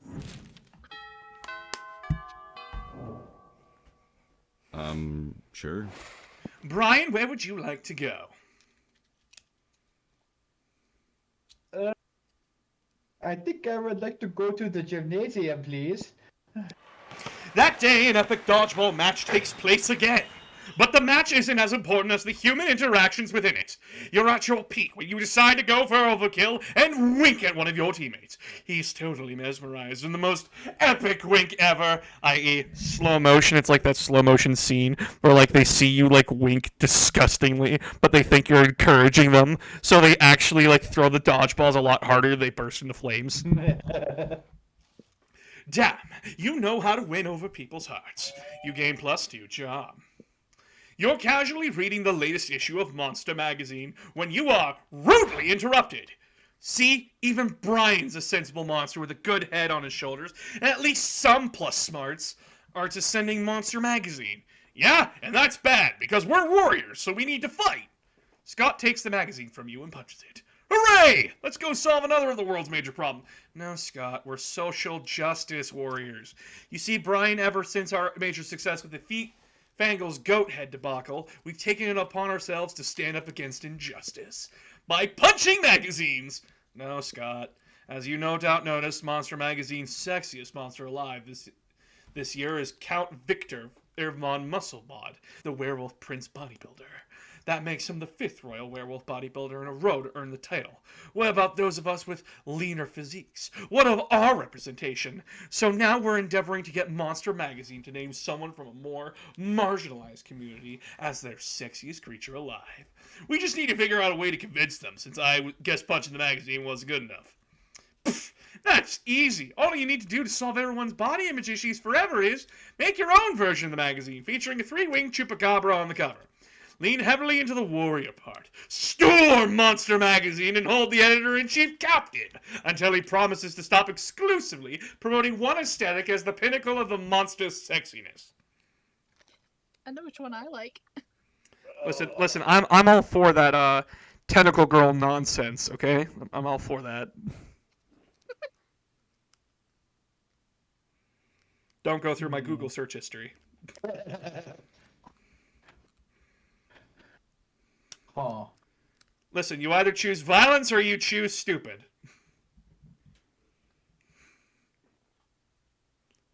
I choose violence. Violence! Thank you.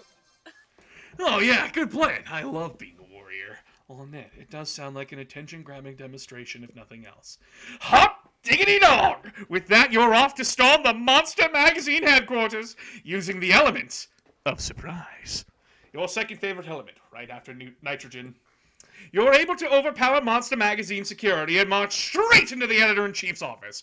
We demand better representation. We demand to be warriors. It's time we use our weapons, and our fists, and our fighting, to sit down and have a heartfelt conversation about the damage of lack of representation can do to society. The heartfelt conversation is very felt by the heart and quite conversational. It delves deeply into the editor-in-chief's own deeply rooted body image issues, and how idolizing werewolves makes him feel more comfortable.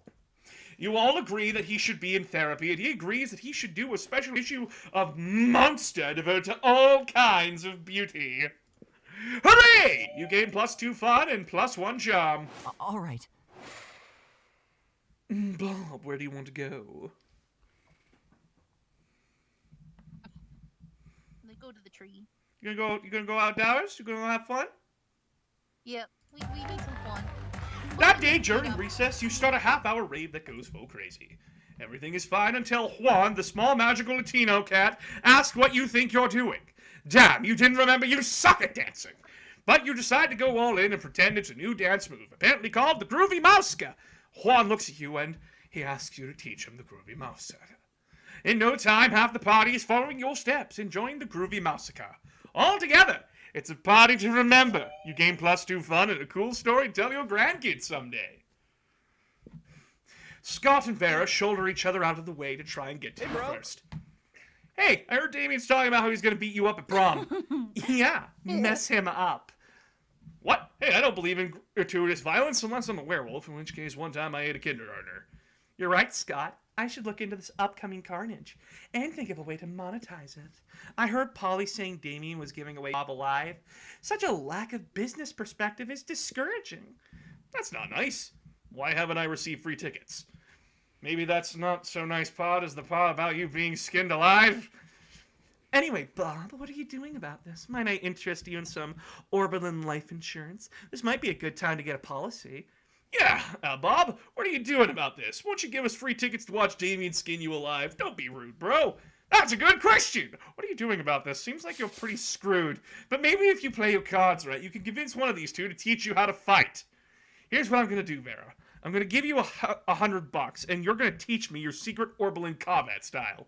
I don't know, probably die, unless some big, strong, good at sports man decides to teach me how to fight. But where would I ever find such a man? I'll go with that one. Vera, everything is money, so I have to go with number 2. Wait, I'm a big, strong, good at sports man. Me! Okay, here's what you do. When Damien comes at you, just turn into a direwolf and bite his face off. It's not gratuitous violence, it's self-defense gratuitous violence. Or a full moon induced gratuitous violence. Oh wait, you can't turn into a wolf, right? That's like a werewolf thing. Oh! Have you ever heard of punching? Well, let me explain how it works. After that, you have a very cool training montage where you punch lots of things. You start by punching a punching bag, but later you punch several trees. Close to the end, you punch a whole tank. And you even punch your various fears and weaknesses in the face. Now you feel ready to face stupid, sexy Damien and prom fight on prom night. It will be bloody. You gain +2 boldness and +1 fun.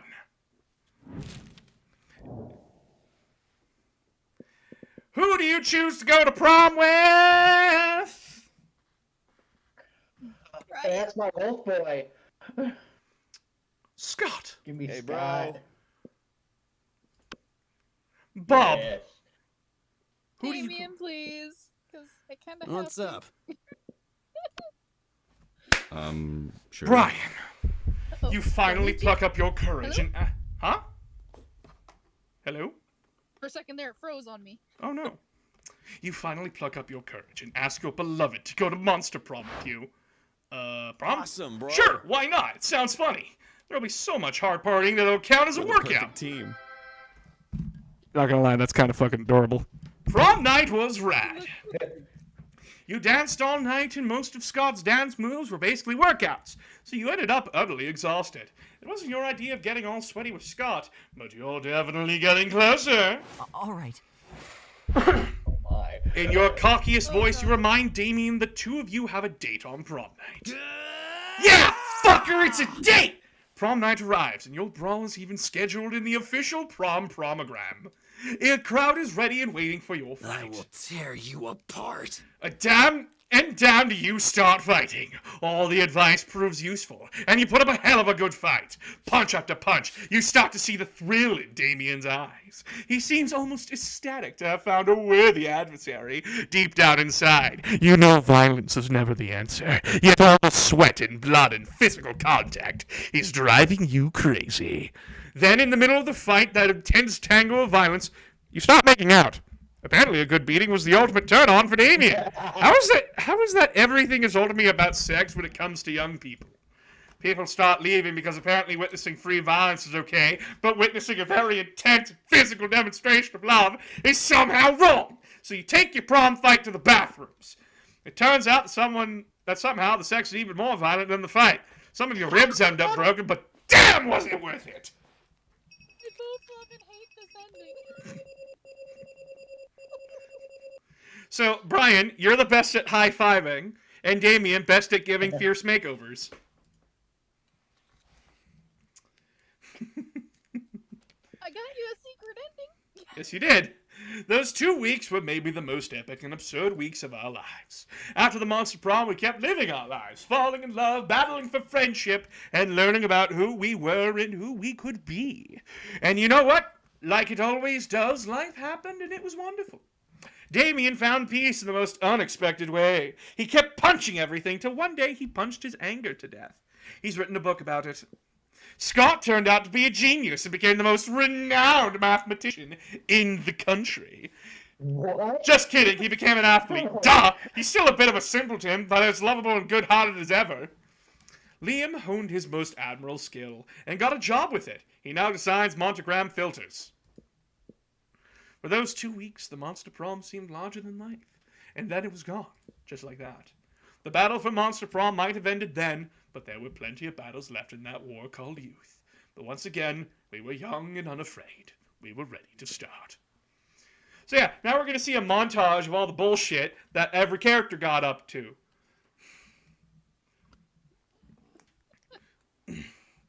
Also, I've never seen 2 people win at this game. Holy shit.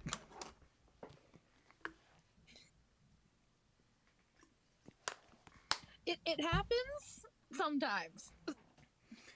Yeah, usually I'm the one losing. Max was a producer? Yeah. Oh. A friend of mine and I have been literally playing this game off of each other, each trying to, because we're trying to get all the endings. I hate the Mermaid Princess. Everyone hates her. She's genocidal. Her ending. She's a literal Nazi, dude. No. Nazis are nicer than her. The people that killed tons of Jewish people for no good reason. Oh no, Nazis suck royally. But she doesn't even let her servants eat. So she's royalty, is what you're saying. I guess you're right. No, they're same level. Yep, no, I'll let you have that one. To me, she just feels so much worse sometimes. You know, every time I see Damien in a picture, I just want him to be punching something. Why is he talking to people? They make him out to be such a monster, and then, like, in the picture, he's, like, having a good time. Oh, that's adorable. I love that picture.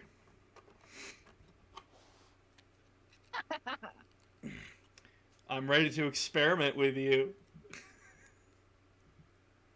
There's not a picture for fucking... Polaroids, you might have the second one. endings. Give one where, like, they made him super stupid popular. Oh, where is it? Polaroids. Polaroids? Yeah.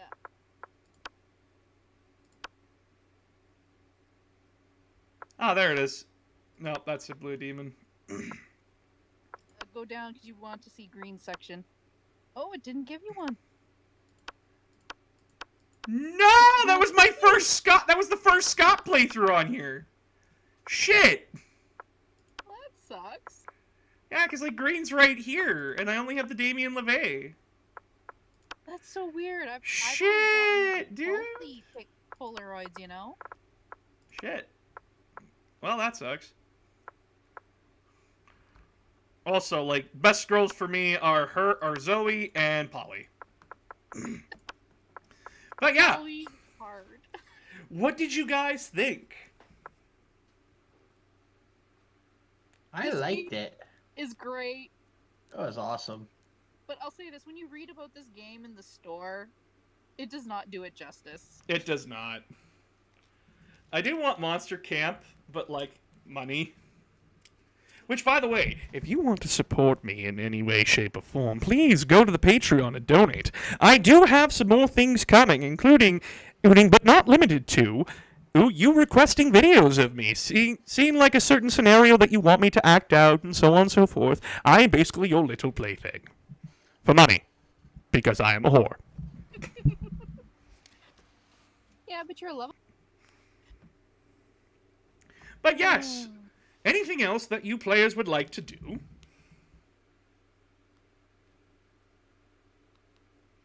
Second term. We can do a second term if you want. And you could join us. And I could join you. Let's see if anyone else is ready to join. Nope, the Discord is still dead. Well, I have to. It is Thanksgiving today for Americans. I'm also taking my sweater off, so if you're saying something, I can't hear you. Because it's so fucking hot in my office. I thought their Thanksgiving was yesterday. Nope, it's today. Oh. That's why I made a video about it today, because I'm upset. Everyone else in America gets stuffing, but I don't. And before anyone asks, it's because Canadians, we have Thanksgiving in October. Oh yeah, that's right. Which I don't really mind.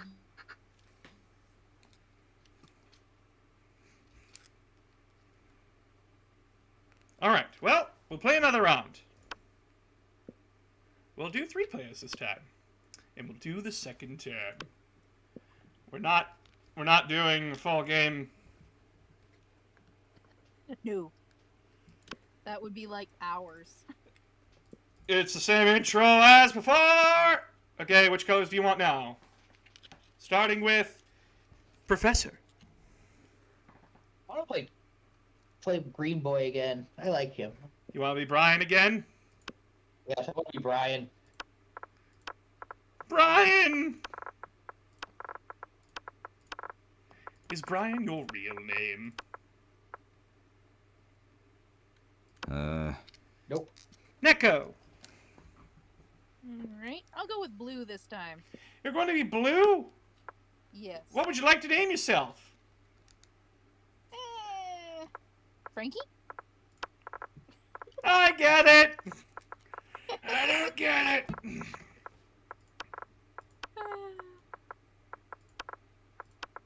Frankenstein. I know, I get it. It was a joke. I know. Frankie! But I couldn't. I know the wife had a name, but I can't remember. She's the her. wife of Frankenstein. That's all she's remembered by. Really? I thought she had a name for some She has a reason. name, but no one remembers it because it's not important. Just like any woman from that time age, their names were not important because men didn't care. And that's the most depressing part. Anyway, do I go with Hapless Shadow Nerd or Sexy Fire Girl? Actually, I just solved my own question. It was a total sausage fest last time, so we're gonna call her Rose.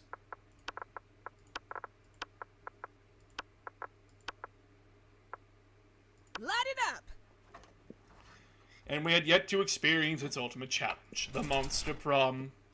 I remember it clearly. 2 weeks were left, and as we fantasized about our dream prom dates, we were all scrambling to catch the attention of the 8 most charismatic classmates. Scott Howell, a werewolf athlete who compensated for his rather small brain with a stupidly huge heart. Miranda Vanderbilt. What the fuck? Miranda Vanderbilt, 19. A sweet mermaid princess who was as cute as she was genocidal. Not gonna lie, that image terrifies me. Poltergeist, 22. A party ghost with an insatiable hunger for all the wrong things. Damien Levine, a fearsome demon with a taste for destruction and a love of fire. Liam de Lioncourt, 400, a hipster vampire whose standoffish demeanor hid the fact that he was truly a lovable dog. Zoe Forever, an eldritch cutie who went from endless deity of the dark realms to the ultimate fangirl. Calculester, She's adorable. Hewlett Packard version .10. A library computer who had become a sentient robot ready to experience life to its fullest. And Vera Oberlin, 23, a mean, self-made Gorgon with a merciless sense of business. It was clear it had to be one of them, but who? We only had 2 weeks to choose our prom date, and even more daunting, we only had 2 weeks to woo them and conquer their heart. But as I already said, we were young and unafraid, and we were ready to start. What is your soul emoji? The emoji that speaks the truth about your soul. Caucasian guy with a turban because fuck stereotypes. Snowman because that motherfucker's in the middle of a blizzard and he's fucking smiling. He doesn't give a fuck about blizzards and he has a kick-ass hat. Octopus emoji. Best animal on earth. I know five mixed drinks, 3 drug cocktails, and 17 sex positions that involve 1 or several octopi. Brian, which do you choose? You know, just for the hell of it, let's go with the third one. Octopus! Frankie. You know what? I'm gonna go with snowman. Snowman. And you know what? I, too, will go with octopi. You're elected president for a day. What's the first law you pass? You can deduct taxes by writing sonnets instead. Amount to taxes deducted are calculated based on the beauty of the sonnets. $1 bill now include a picture of me and the inscription, "Beware too much awesomeness." My presidency might last a day, but my fame will last forever. Trivia fact, presidents don't pass laws, so this is a trick question. Or are you just being an idiot? Wait, I thought they do pass laws. No, the Congress passes like the laws, and then the bills for those laws go to the president to be signed into law. So in all so in all purpose, your president is just a fucking glorified figurehead. Well, in certain cases, like with certain like in certain areas, like he can like write up, like have like his leaders of like the EPA and stuff like that write up regulations that are made by those agencies. If I was a History Twitch channel, this would be amazing, but I am not. So let us answer the question. Anyways, yeah, trivia. Number 3. All right, Frankie. I will go with number 1. I'm gonna be awesome. Fuck you guys. If you were a product, what would your slogan be? I command you to enjoy me. Be ready for a long trip together. Too expensive for you. Buy me, I'm good. For fans, by fans. Extra flammable. Buy me, I'm good. Frankie.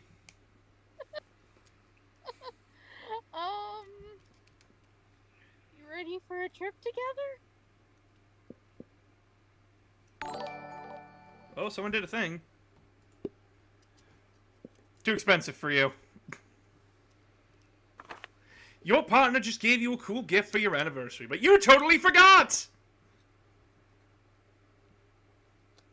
Who did a thing? Who did a thing? I missed it. I'll get to you later. Anyway, the abstract concept of gratefulness? Anything on fire or a weapon? No, a weapon on fire. A friendly Roomba with woobly eyes. An art commissioned by Picasso. A pony. Always a pony. Anything capable of leading them to an overdose of some sort. It's literally the same. Roomba. Going with the Roomba? Mm-hmm. Frankie! To lead to them comatose or overdosed?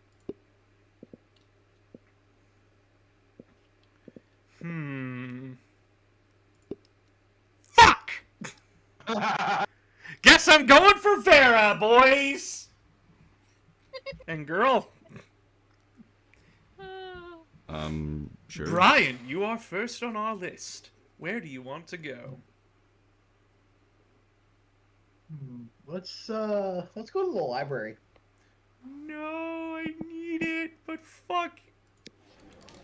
That day you spent some time on the library's PCs mining bitcoins. This is supposed to have something to do with solving algorithms, and there's a rise of cryptocurrency, but you guess that nobody actually has any fucking idea how it really works. Anyway, you gained plus 2 bitcoin, which equals $2 million, which unfortunately is equal to 2 monster dollars, so have 2 money. You managed to catch a moment alone with Calculester. He introduces you to one of his little plant friends. fellow organic life forms. This is my little jade plant friend, Robert Plant. Say hello, Robert. Note, I am aware that Robert is incapable of saying hello, as he is a plant, but also he does not have a gender. I am merely engaging what you organics call imaginative play. It's very, very extraordinary. Oh god, it's her. Oh god. Aw, look at you two. You're so cute together. You were about to say thank you when you realized that they were addressing Calculester and his plant. Everyone at the school is so afraid of commitment. We're always flirting, never settling down. It's refreshing to see a robot and a plant actually dating. I believe you are mistaken. Robert and I are not dating. Actually, otherwise. You aren't, but you care about him deeply, don't you? In as much as I understand the concept of caring, yes. And if anything ever happened to him, you'd be devastated, right? Once again, you have asked me a question about feelings. And once again, I must say, probably. And he's completely dependent upon you for sustenance, correct? Finally, an uncomplicated question. Yes, this is objectively true. Sounds like you're dating to me. Oh dear, I had not considered the possibility that my attachment to Robert Plant might constitute a romantic entanglement. But perhaps you are correct. No, you can't let calculus and believe he's dating a plant. Not if you have any hope of dating him yourself. Quick, prove the couple wrong. Actually, according to this very thorough teen magazine, robots and succulents are romantically incompatible. You can't be in a relationship with Robert because I am! What is your response? Yeah, I'm gonna do the actually. Actually? You pull out the dog-eared issue of Where Tiger Beat that you keep in your backpack for just such occasions. The cover article is an exhaustive list of interspecies pairings that make us square. Human and food processor, werewolf and whole turkey leg. Oh, here it is. Robot and succulent. What does it say? Am I in How love? is your loneliness? No, according to this article, succulents and other plant-based creatures tend to be asexual and aromantic. A deadly combination for a robot trying to learn how to feel romantic love. What a shame. I really thought you guys would make a cute symbiotic pairing. The fuck? Oh. The Wobbler lost her.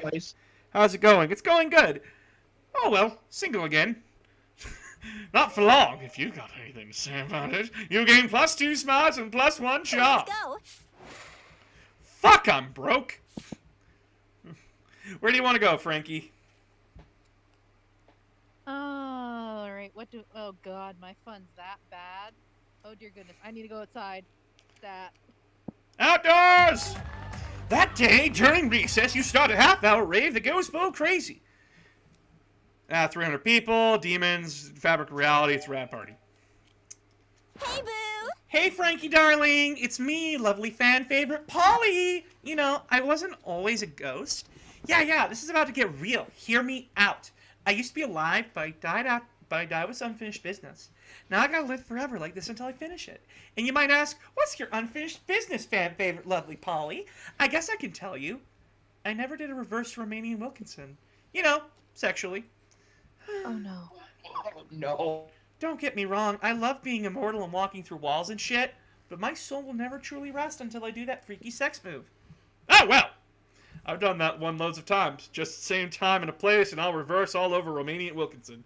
Throw a smoke bomb and escape while leaving a replica of yourself. That should buy you time to figure out the reverse Romanian Wilkinson is. Oh God. Listen, you either have sex with Polly or you don't. I feel like either answer I pick's gonna not end up well. We'll go with smoke bomb for this one. Are you sure? No, I've done we'll all do of it Polly's anyway. paths. Oh dear God, which one works then? It's the first Actually, one. better question. I actually have a better question. What's up? What stats are they rated on? She is rated on creativity and fun. Oh, No, God. she's on charm and fun. Sorry, my bad. Oh God. We'll try the first one anyway. Then we'll see. I just. Oh shit! Never mind. Okay, that's not how it works. You don't reverse all over Romania Wilkinson. Oh boo! Next I up, we'll think. see smoke bomb. I mean, I have feelings you don't even know what standard Romanian Wilkinson is. Yeah, sorry, that's my bad. I remember it was the fucking macaroni one, but that one only activates you go into the bathroom. I'm sorry, it's been a while since I played this. Or am I intentionally sabotaging you? Last time I got Polly, I ended up with the orgy ending, and because I didn't have enough stats, I couldn't get the ending. Oof. You know what they say, you can't teach an old dog to Romanian Wilkinson, because why are they trying to have complicated kinky sex with a dog? You're such an anti-perv that's almost cute, but cute in a totally unappealing way. Like a puppy, which I just stated is something I have no interest in sexually. If you'll excuse me, I have to go wander the earth in eternal fleshless torment until I find someone who actually knows about sex! Now, you want to play cool and maybe do the weird sex thing with Polly, but it seems like you suck at lying, so you lose too fun too Let's strong. do this! Oh, God. I'm sorry. No, If it's anything, all my stats suck. And both of mine like money, and I can't get money because Brian! Bitch! gonna do a thing, and I'm probably gonna lose all my stats for what I'm gonna do next. So. That day you listened to your elders and learned valuable lessons. Sometimes, after all the monster nonsense and dating gimmicks, you forget that attending class is supposed to be the primary activity at this high school. Sally can't stay, got work in the arm. Thank you for the stream, announcer of games. You're welcome! You gain +2 smarts. At least I'm smart. Later you see Vera frantically rooting through her kelpie skin purse. Ugh, I forgot about this idiotic assignment Mr. Panthera gave us, and now I'm totally screwed. We were supposed to bring something for show and tell. Is this spooky high school or spooky kindergarten? And it's supposed to say something about who we are. I don't want any of my loser classmates to know things about me. No offense taken, Vera. All I have in my purse are tampons, some coke, and some money. What can I present that's interesting but won't get me arrested for possession of drugs? Show your fierce body. Show your superiority! You're superior. Step on me, mommy. Wow. Good call. No matter what else I'm carrying, I always have my superiority with me. Always. And it never hurts to remind everyone to stay in their goddamn place and recognize a queen when they see one. That's right, mommy. Please step on me. You know, despite her attitude, she's actually a good person. That's the scary part. Yeah. When Vera gets up to address the class, she looks even snottier than usual. Hello, class. I'm Vera Orblin, and I'll be showing you my superiority. To start with, let's begin with my superior sense of fashion. This is bolstered by my wealth, which allows me to purchase the clothing my superior taste dictates. In addition to being richer and better dressed than you are, I am also wealthier and more fashionable. Damn, son! Vera sure is superior. Good thing you recognized her superiority because now she gained an A+, and you gained +2 smarts and +1 charm. I need money! Fuck! Everybody choose an object. Say your choice out loud to the rest of the players before clicking. Bottle. What? What? Beer bottle. Beer bottle. I don't know. Tape recorder? I choose water bottle. Player orders decided based on how shitty it would be if you were forced to eat said object.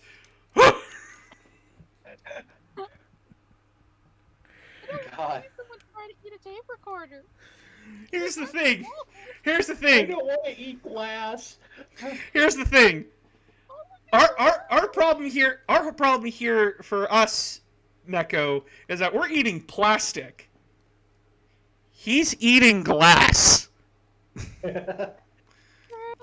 Now, I'm going to say this. Brian wins this one, but then you get second because eating electronics is also bad, and you can somewhat eat plastic. If you ground the glass into a Sure. powder? Where do you want to go, Brian? Middle table.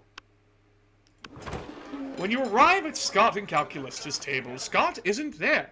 He comes back when you sit down, clearly delighted. Oh man, everybody's butt smells great today. It's like a bouquet of butts. A bucket! And look at this, Brian is here too. Hey, Brian, I bet you also have a butt for me to sniff. Scott, I advise you to terminate your current course of action. What? Translating previous utterance into Scott-readable format. One moment, please. Scott, smelling butts equals bad. But how can smelling butts be bad when smelling butts is good? It is not good. It is bad. See also uncalf, invasive, and totally nasty. But either Scott is malfunctioning or he's just been distracted by some of the new butts. Either way, you need to find a way to resolve this dispute. You don't understand, Calculester. You use complex analytical software to understand your surroundings. Scott's complex analytical software is smelling butts. Calculester is right, Scott. You've got to be polite and respect people's privacy. Why not present them with an official form of requesting a butt smelling? Number 2. Why don't you sign this complex form that allows me to sniff your butthole? Touchdown! Oh, there you have one of those. Scott hands you a piece of paper, construction paper, on it has written, "Can I smell your butt?" Yes or no? Mm-hmm. This is not a legally sound document. Allow me to assist. Calculus prints out 500 copies of a very official-looking but bureaucratic form and hands them to Scott.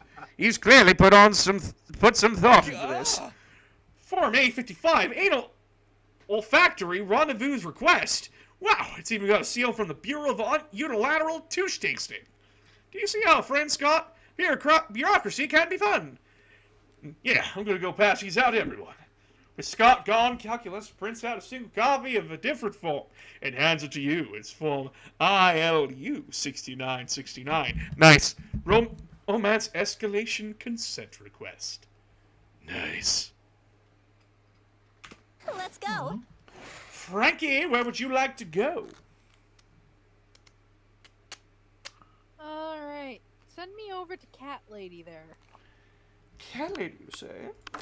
What's up? Hey, last night I read this article on how money causes pocket cancer in the long run. You don't want to get pocket cancer. Quick, give me that dangerous money you have in your still healthy pockets. All right. Let me see if it's here. Where's? Ooh, can I afford the corpse? Hold on, go up there for the corpse. I can Yes, afford the corpse. you can afford the corpse. You gonna pick the corpse? No refunds. You know what? All profits made are donated to a good cause. Spoiler alert, the good cause is buying me a new phone. Sweet. Let's do this! Let us go! I want sugar, mommy! You find Damien and Vera contemplating a huge slab of unidentifiable prime meat. Alright, Damien, I know we had our share of disagreements during this convoluted poaching expedition, like when you told me not to bring all my knives, but I trust us we can now put our differences behind us and enjoy the fruits of our labor. You mean the meats of our labor?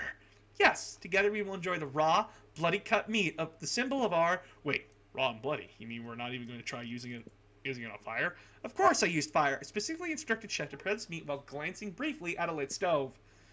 Did the fire ever, touch the meat? What would be the point of that?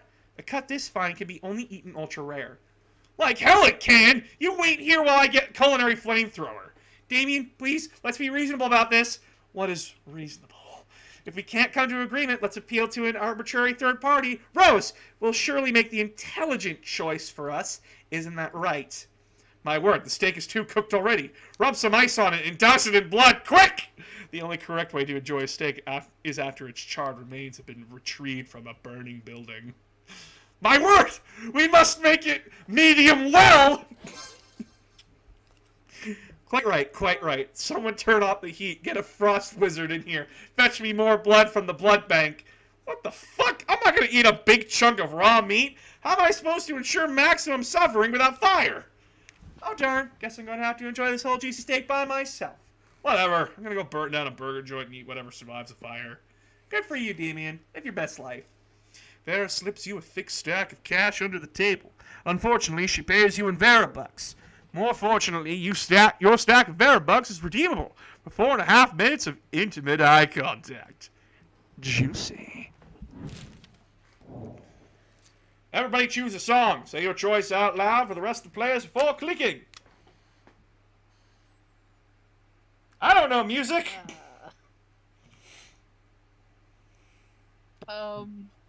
Pink Floyd's The Wall. Stricken by Disturbed. That's all I can come up with. 104 days of summer vacation for Phineas and Ferb.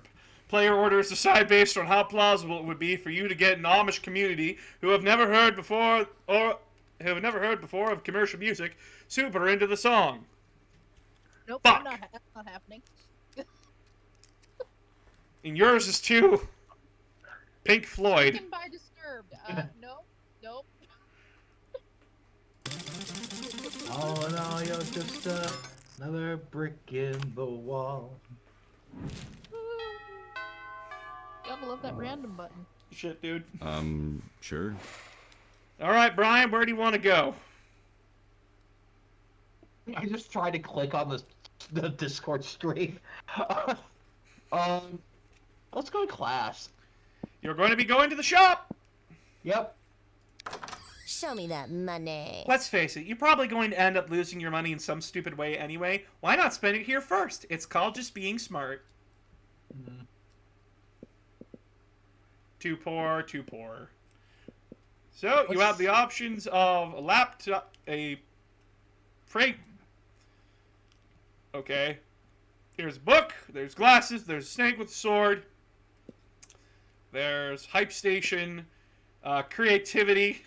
Well, it's a motivational poster. A tampon used by the former prom queen. The gift that keeps on giving. Gift box. I don't like the sound of that laugh from you, Neko. Well, the gift box is a random gift. And Oh. there's two really great gifts in there. One of them is a bag of coal and one of them is a salad. The salad gives you like +10 to all your stats. The coal gives you a 0. You know what? Sure, let's do the random gift box. Let's see what happens. Later, Gator. See, I'm wise enough to know when a gift needs given. Yeah. Believe it or not, it's not a very religious thing. Let's do this. The fuck was that? Believe it or not, that actually is a secret ending. What? Yeah. Okay, I'm going to the library. Got enough time to get it. Easy step to enlarge your tentacles. Girls love a really long tentacle or 8. Click on a link to find out how. That day you spend some time on the library's PC, sending malicious spam emails in the hopes of stealing other people's money. It doesn't sound very nice, but who's really the one to blame if they respond to such a blatant scam? You lose 10 karma, which isn't a stat in this game, so who cares? And you gain 2 money. You see a truly rare sight. Vera and Damien are sitting behind a PC speech. Fucking metal. Wait, did we just rig an election in the Midwest? I was just trying to change the president's wallpaper to a dick pic. We need to cover our tracks, like, right now. Well, don't just stand there, you innocent bystander. Help us. Yes, of course I'm talking to you. Damien can't help breaking shit. He shit is useless. I disagree. Smashing the internet is literally our only option. Blame somebody else like the Vanderbilts. Miranda won't be able to disprove it.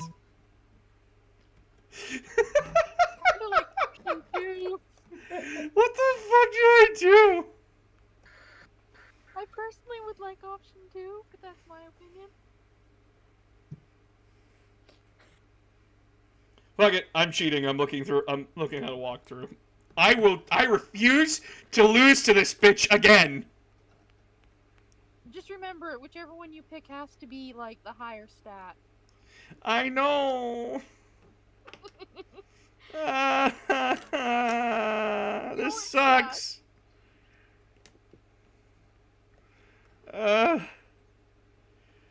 This also could just be a random event. Well, in don't which just case there stand there, wouldn't you be a innocent. stat. Smashing the internet is literally the only option. If you have more smarts than boldness, you succeed. Blame somebody else. Yay! Yes, everyone will buy it. They're practically ruined their brand already. You know what the purge is? But, Vera, isn't it kind of fucked up to frame our friend for a crime we committed? Are you having second thoughts, Damien? You want hell to be seen backing a political candidate in this election? Fuck no! Hell is about strong, independent evil. We've got to drain the swamp and replace it with a lake of fire. Anyway, enough politics. You get 2 boldness and +1 smart. Let's go. Okay. Where do you want to go, Vicky? Let's go to the gym. I am now going back to the park center. By the way, out of all the player characters, I love Vicky's portraits the most. That day, an epic She's dodgeball adorable. match takes place. Everything seems lost, but you deliver an inspirational speech that fuels your team spirit, leading to a spectacular comeback. You're clearly a natural-born leader. You gain +2 charm. While doing all that, you've been carrying your newly acquired corpse as if it were a totally normal thing to do. But some people seem to think otherwise. Oh no! It's the most hateful people in school! Why are you carrying a corpse, idiot? What a shameful display of distaste. Yeah, what a noob. Carrying around corpses is for noobs. Ooh, a corpse. I love corpses. Also, I am super drunk. Okay, the 3 most hateful people in school and Polly. As a school social elite, we disapprove of this. I'm the head of the hierarchy, and I can't condone such stupidity under our domain. I'm the taste of the hierarchy, and I don't appreciate such puerile use of the corpse. Also, lesser-known fact about corpses. They smell. I'm the fist of the hierarchy, and I want to punch you because punching people is what I do. Hi. I'm Polly. hope I have- Also, I'm like so drunk. So whatever Vera says. Next, despite your disregard for stupid social conventions and school hierarchies, you feel the urge to please them. Maybe because that's what the game is about. When you bought this corpse, Valerie totally told you it was fashion accessory, and that she said was absolutely not just trying to dispose of a body. But now you're starting to feel she might have fooled you. No time to lose. How can you convince them the corpse is actually a very hot fashion accessory? Trivia fact about fashion accessories, most of them are worn on your head. Quick, put the corpse on your head. Shallow social creatures respond only to status. Rip the brand logo off the most high-end accessory you own and put it on the corpse. Oh, God. We'll go with the first one? Hey! Swiftly you gather the corpse and you place it on your head. Your classmates remain silent looking at you. The tension is great. You do your best to look serious and fashionable. I think that Frankie's trying to tell us that this corpse is a hot fashion accessory. Yes, indeed. Most fashion accessories are worn on your head. Hats, glasses, earrings, hats. And I think it's cool how she's wearing a corpse on her head. And she's still, like, really cool about it. Fuck. I'm, like, big time drunk. Like, tomorrow my hangover will have a hangover. Wait, am I tripping or is Frankie wearing a corpse on her head? I mean, I did have a bunch of super shrooms earlier, so I might be tripping. You're not tripping, Polly. Well, you are tripping, but also Frankie is in fact wearing a corpse on her head. And you know what? She is doing it in a much different, confident way. I hereby conclude that a corpse counts as a very hot fashion accessory. It would also be a pretty convenient way of disposing of the many corpses my ventures might have or might not have produced. I agree. Confidence is what really counts when deciding if something makes for a good accessory, even if that something is completely not hygienic, nor healthy. Still drunk! And so all of them signed the decree that establishes a corpse as an acceptable fashion accessory, as high school social bureaucracy requires.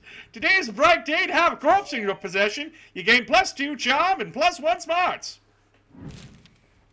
That weekend, Frankie! Let's go. Who's winning? We don't know! In the weekend, which means it's time to stop studying hard and caring about school, which are definitely things you do. Start partying! You're out with your absolute fave party monsters, Liam, Vera, Calculus, Polly, Rose, and Brian, who are all just rocking out to some sick tunes. Woo! Yeah, sick tunes! Party, party, lit catastrophes! Woo! Electronic music, the music of my people being literal electronics. Plus, if you put on earbuds and any play a Tchaikovsky on your eye banshee, the mix of sounds becomes an ironic commentary on the mix of old music with the new. And I like it because there's enough monsters on drugs here that I can charge them entry fees to this. But it's at that moment that something absolutely, completely horrible happens. What? They're closing the club. A preposterous idea. I haven't started my EDM Wagners, the Ring Cycle mashup. Why would they do that? Friend Liam, a quick search indicates that 6 a.m. is the legal closing time for clubs, and that physically it would be illogical for them to keep the club open any longer. Fiscally illogical for who? Not me. One more song! One more song! One more song! Everybody chant with me. No. One more song! One more song! This is not going to work. Time for you to step up, get the club, and play another song. But you don't have to do it alone. Just grab your most persuasive, most charismatic friends to help you out. Rose is used to persuading the owner. In fact, this club used to be a Chinese restaurant until one day Rose was like, hey, can this be a nightclub? And the owner was like, yeah, totes, and transformed it on the spot. You know, 712, it used to close 11 p.m. until Brian asked her to keep it open longer. And they were like, yeah, totes, and immediately kept it open. Who do you choose, Frankie? So I only can help one of you. Oh Yes. boy. Alright. You know what? Just because I know how hard Vera's route is, I will help Rose. Just because I know how hard that route is. Woo! Yeah, Rose, do the thing! Use the plus chart to convince the invisible people. Invisible people? Polly, what are you talking about? I can barely clearly see the club owner and all the other patrons right here. Visual input indicates that this is true. The club is incredibly crowded. Why can friend Polly not see this? She's probably just on super shrooms again. They're like shrooms, but super. They're like dire wolves, but they're like regular wolves, but dire. She's probably Rose doesn't seem to be concerned about the club owner's visibility one way or the other, but instead walks right up to him and demands that the club stay open for one more song.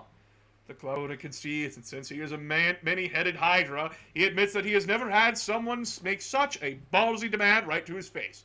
And face, and face, and face, and face, and face, and... In fact, he's so impressive, he immediately wants to make you co-owners of the club. He heads home to get some sleep, giving you a set of keys to the club and telling you that you can keep it open and have it all day Sunday, too, and every Sunday thereafter. Your first act as co-owners is to change the name to Hydraulics by Hydra, and Frankie and also Rose. Needless to say, this immediately nets you both +2 fun, +1 bonus, and +1 dope nightclub. I like nightclubs. Actually, I don't. I've never been to one. Everybody choose your activity, say your choice out loud, and for the rest of the players before clicking. Swimming? Not swimming.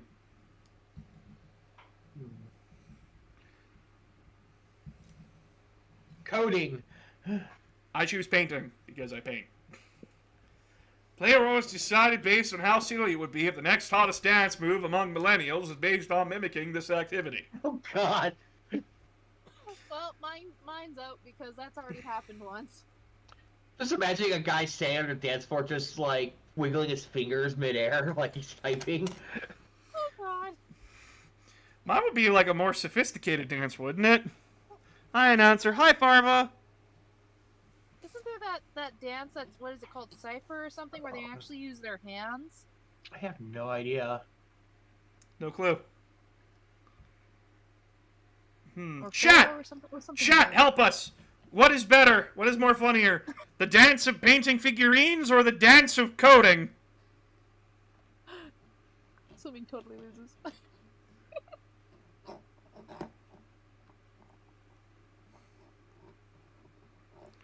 The truffle shuffle. Oh no, not the truffle shuffle.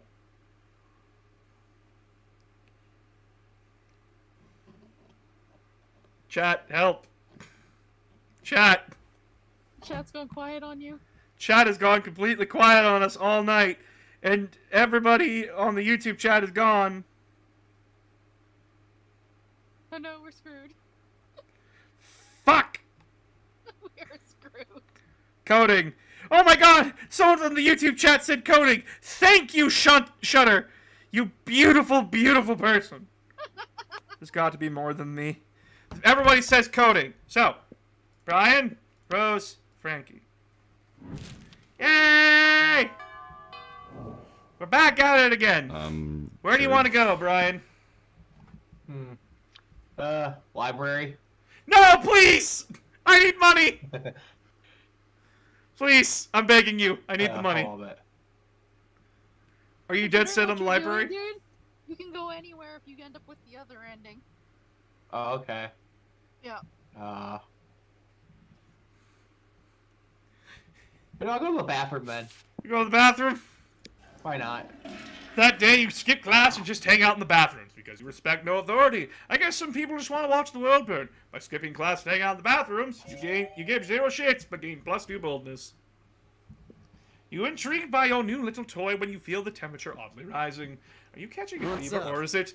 Hey dumbass, what's that? Why are you playing with a little guy taking a shit? Is this some kind of weird new G.I. Joe? So authentic. Ah, classic mistake. No, Damien, this is called a kanganer. You wouldn't know, of course. It means shitter. It's a religious thing from the Spanish region of Catalonia. Wait, rewind? How is this poopy boy a religious thing? Well, you know about the native scene, right? Catholic people are people reenacting Jesus' birth and all during Christmas. Lame! Shut up. Thing is, in Catalonia, Christians build the nativity scene for Christmas with Mary, baby Jesus, and the animals. And, of course, this random guy taking a shit nearby. Behind a bush or something. Is this some kind of prank? Oh no, it's a very serious thing among Catalans. If you want to make the nativity scene, you better include the kanganer. It's the culturally respectful thing to do. That's crazy. Respectful to whom? God damn it, this is priceless. Kanganer, love it. The ultimate action figure. I mean, it fucking beats the lameness out of Christianity and everything. One could say that, I guess. But why did those Catalan people decide to put a guy taking a shit next to the birth of Jesus Christ? Good question. Nobody knows. It's a tradition that has been there for centuries. but no one knows its origins. Catalan people just go for it because it has been done like that since forever. Nobody knows why they put this shitter next to Jesus, and yet they've done it for centuries! I must know! The intrigue is killing me! Ah! Wow, it really looks as if it's about to kill him by giving him a seizure. Maybe you could help solve the mystery. Catch a real shitter and interrogate them about it. Get into the mind of the shitter by reenacting the scene. Oh, God. No, these are good choices, in my opinion. Okay, I have to say this. I actually did the second one when I did this route. You can either one will still work if you got the right stats, but the second one is absolutely hilarious. Yeah, do the second one. Do the second one. Not so creative. Before Damien's head implodes, you take both him and Liam into your car. And just to be clear, your car. I mean, just a car. But fuck the concept of ownership, am I right?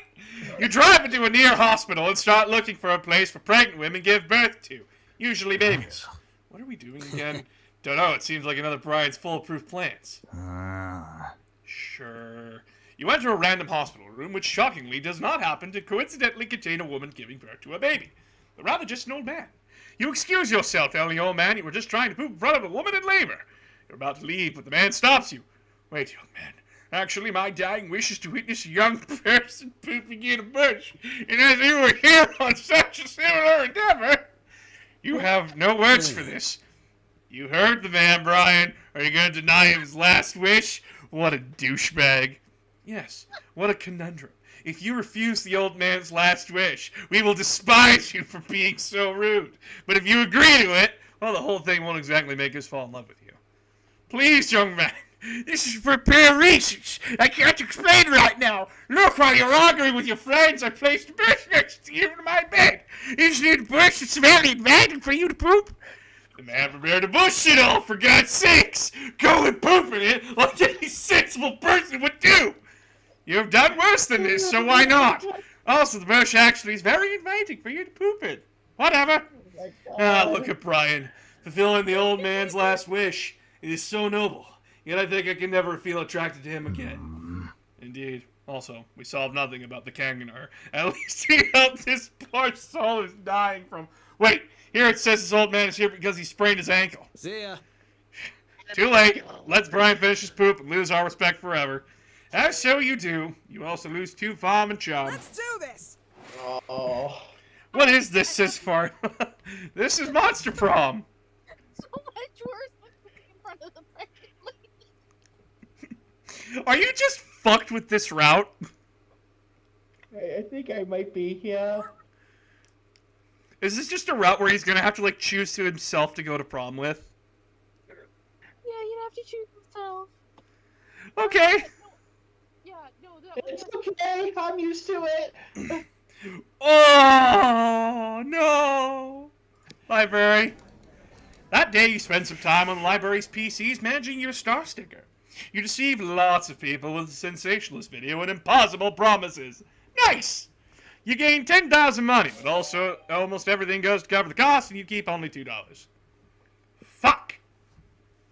You notice Vera's standing in the corner pissed. What looks like a fresh braid of the back of her head is actually 2 of her snakes fighting. Poison's flying everywhere! Oh, okay, I'm just Hissy. It's just Hissy and Bob having another disagreement. It happens. This time they can't decide whether Miranda's domain should be called a kingdom or an empire, and it's like, who cares? I'm telling you, if they weren't my hair, I would sell them to Thailand, where they eat snakes. Fuck. I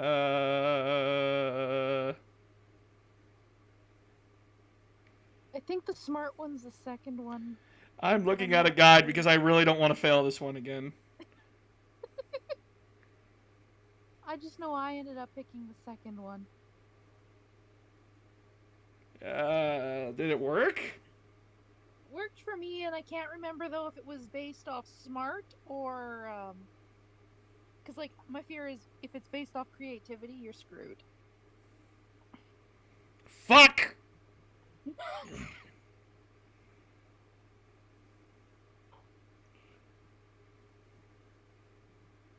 apologize, but there are so many different scenarios. No, I just in need this to game. find a way to reinforce security. This is going to be a cool job. Oh my god, please let me scroll. Picking teams is your jam. How would you poison the contestants in a talent show? Lunch? No, I need the fucking... Events, Damien and Vera. Okay, is it just her by herself? Yeah, it's just her by herself. Fuck. Sorry, everybody, this is taking so long. I really don't want to fail this one because, like, I've been trying to get her ending. At least one of her endings.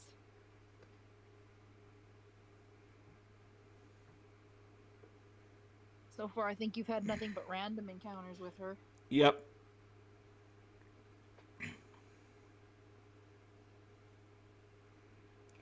Fuck, I don't care about lunch.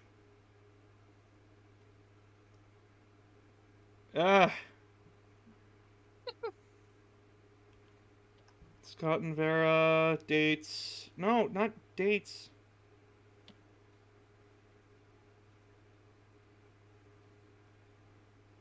That's never stopped you before. It's never left in the event. Secret endings. Crime boss. It doesn't have her. What the fuck? So the top one is either is probably boldness, I'm assuming it's based off, and the bottom one's gonna either be charm or creativity. Or sorry, smarts or creativity is my guess. So, your choice. I don't like that.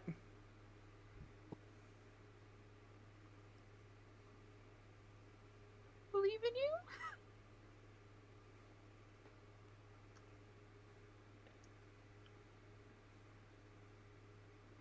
You did get a bonus, to her stat. I know. So if you fail one, you might still get her.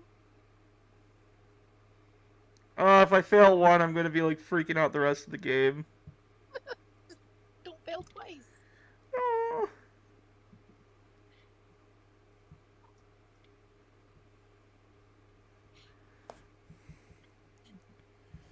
Damien continued. Oh, are these in alphabetical order? Hold on.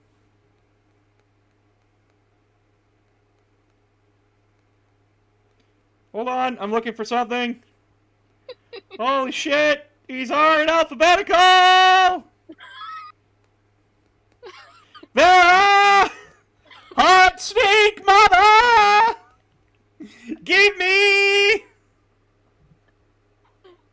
Oh, Hell yeah! You're having trouble taming your hair. I've got a flute. Decapitate them to set an example. Fuck. Bore them to death. Complicated killing machine. Just buy a play. I'd give them bad lead poisoning. Oh shit. Taming your hair. Show your fierce body. Show your superiority. Have you considered judging reality television? Who needs college financial system? Okay, so Vera continued. You should write a heated essay. You don't need to prove your love. A flashing banner ad, a poster on Reddit asking a scam. You have convinced business people, decapitate them. A magic mirror. You see that the dance move.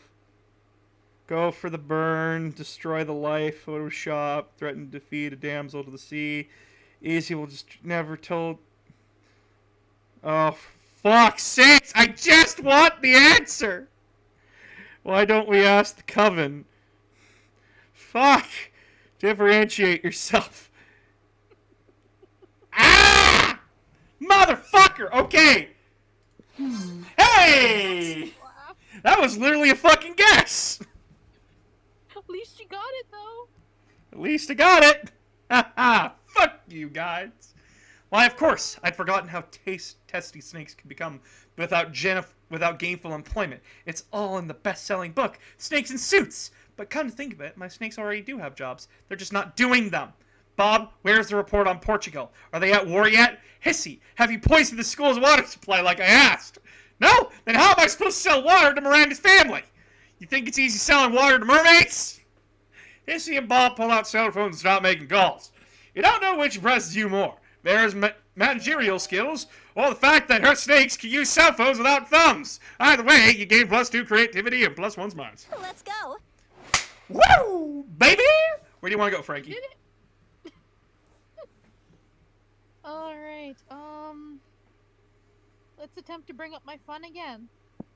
So back to the outdoors. That day during recess, you start a half-hour rave that goes full crazy. You're talking to Juan, the smell of magical Latino cat, when he tells you that you won't ever be as fun as Bob, the scary clown. You accept the challenge. You go straight to Bob, stab him several times, open his bleeding chest, and eat some of his guts in order to consume his fun. Really? Do you think that's how it works? Well, it is! You gain +2 fun from poor Bob. Fuck! After your previous adventures, now corpses are an acceptable and quite hot fashion accessory. You've become a well-known trend-setter, advocating for your beloved corpse. Life is now all fancy and busy. Luckily, you have your sexy secretary to help you with all your new tasks. Miss Frankie, we have a problem. If you had assumed your sexy secretary had to be female, then shame on you. Nope, would never assume that. It's been leaked that Vogue's next issue will include an article titled 10 Reasons Why Wearing Your Corpse's Fashion Accessory is Not Chic, and probably also a crime. I've done some research and found the journalist. It's a bro called Fyodor Fedora. What should we do, boss? It's Vogue rules dictate the only way to subdue a Vogue journalist is by out-journalizing them in a journalist duel. To the death! Sometimes people need a little push in the right direction. Kill his family and send them their severed heads as a warning. What is your response, friend? Violence or violence?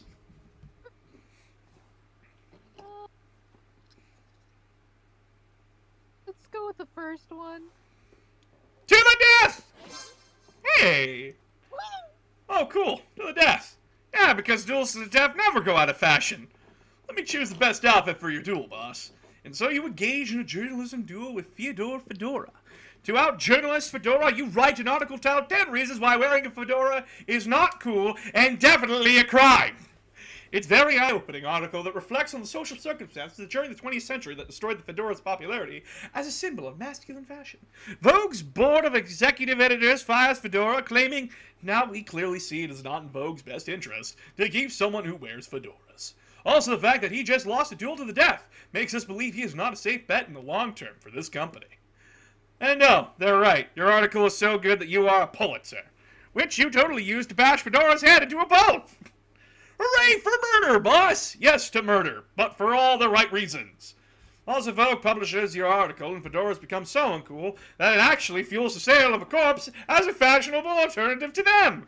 Vogue pays you $3 money, but they assure you that the real payment has been an experience.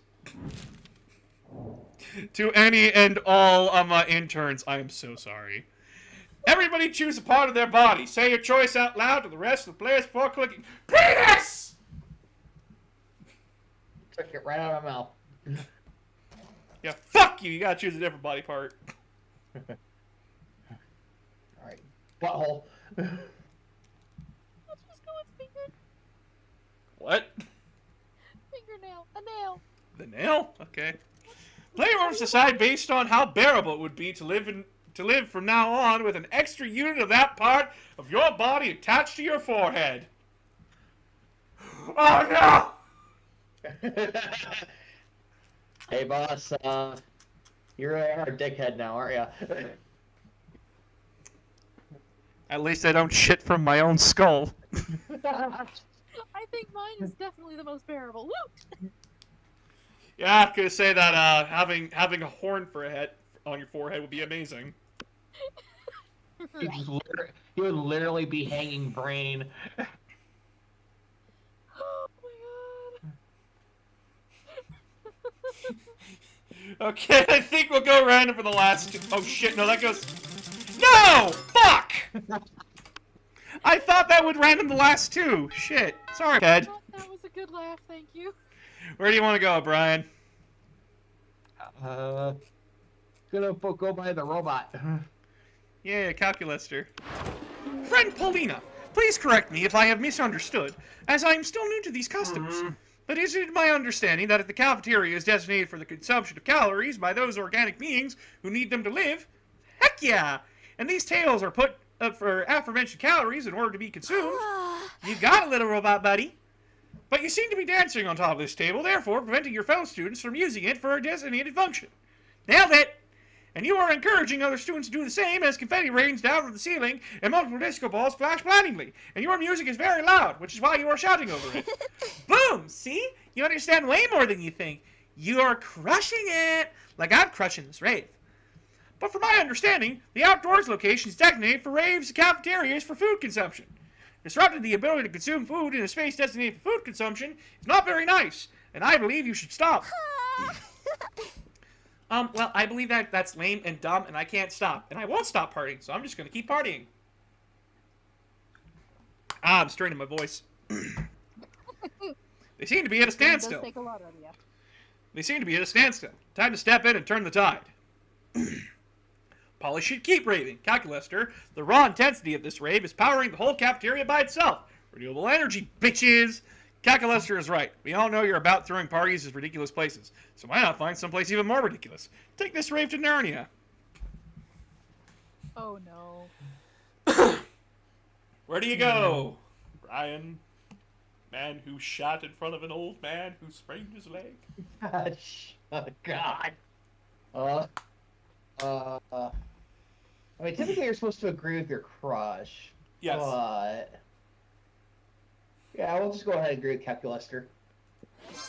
Yes, from Paulina. Certainly I do not want to curtail the fun of your rave.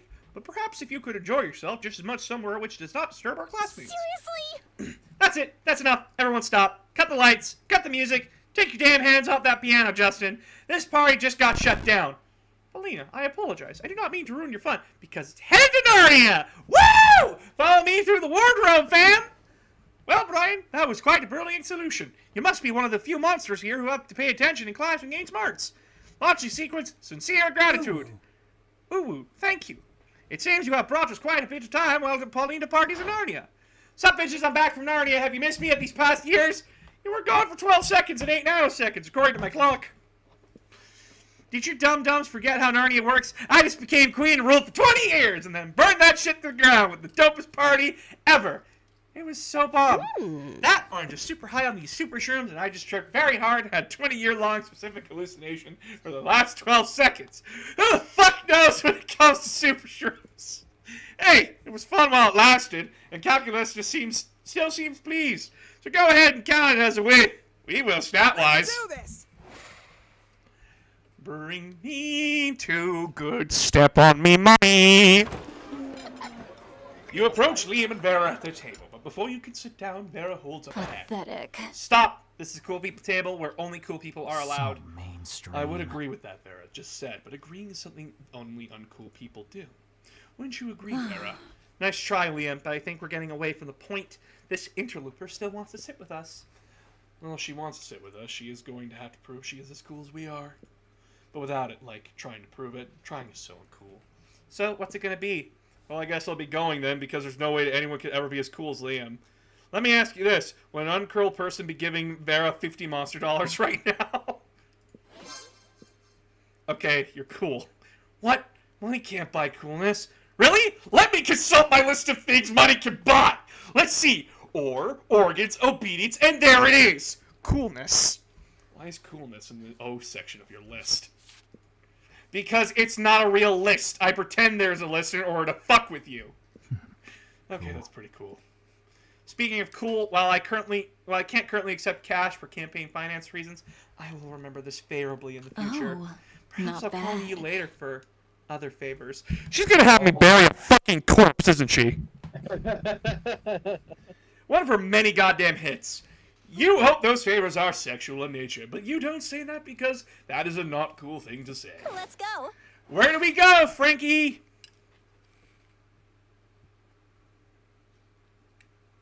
Alright, since I'm going for corpse ending. Oh, okay. I may hate. This is a character I hate, but we're gonna go sit at the Kappa table. Woo! We're going with the sexist! You approach Lance's table with some hesitation. He's so easy to piss off, but surely he won't take offense to a simple hello, right? This is so Tumblr. Hello? Hello? What kind of gaijin greeting is that? The proper way to introduce yourself, since you clearly don't know, is to bow. You figure, hell, he'll find a way to criticize your bow too, so you ask him to show you how to do it. With pleasure. Just bend forward at the waist like so. Shit! You notice that all the water that is normally balanced in the concave pool atop Leonard's head has spilled onto the floor. So, I appear to have spilled the enchanted water, which sustains me. I sort of can't move until someone refills my head with water from the stream I live in. Would you mind fetching me some water, please? Pretty please? Fine, I'll do anything you frickin' ask me to do if you just refill my head, okay? That's more like it. You run to the bathroom and grab some water from a toilet. Because fuck Leonard. Yeah, fuck Leonard. Oh god, I hate him so much, but... You're not sure it'll work, but apparently he must live in the sewer or something because he totally does. Thanks, I guess. Now what do you want? Say dubs are better than subs. Suck it! Carry me around in a wheelbarrow while I eat grapes. The we and me just says, pick the first one, Frankie. I like them both. Well, you need to pick one. Oh, we'll go with the first one then. Say dubs are better than subs. Say it, you little bitch! You're saying you are wrong. But subs allow for more accurate translation, perceiving key quirks of the original. Yeah, I know. You put the water back in my head. I'm very grateful. I'll commit this heresy for you. Okay, here I go. Dubs are... Dubs are better than... Dubs are better than... Please ask me to do something else! I'll read a dictionary! I'll be your steed! I'll watch J.J. Abrams' Star Trek movies! Just please don't make me do this! You take pity on Leonard and allow him to pay you $4 instead. That was kind of your plan all along, to be honest. No, I wanted him to say it. Everybody choose an occupation. Say your choice out loud. Support. What? Tech support. Tech support? Okay. Yep. EMT? EMT? Okay. I choose porn star. Oh no. Player orders decided based on how weird it would be to see a slutty costume based on the selected occupation. Start debating now. Hell, we've already seen all of those. I'm here to defrag your hard drive, my lady. I have seen a lot of things, and they all exist. Hey guys, what does a porn star look like? I don't know, do they just show up to the Halloween party wearing fucking nothing? Or at least the G-string. God damn it! I hate it. I've never seen a porn where the guy's doing like IT work. I've never seen that. I'm angry. I'm legit angry. I'm not gonna lie, it exists, and there's something really hot about a guy who knows how to fix your computer. Is that a comment about your boyfriend? No, he's ex-military. He has a different type of hot, plus the Alabamian accent. Oh, I see. He's got a good Alabama accent. Oh yeah. You're not related, are you? Oh hell no. Oh, thank God. We're still going with Brian, and we're going with Frankie, and I'm last because fuck me, I always choose wrong. Sure. Brian, where would you like to go?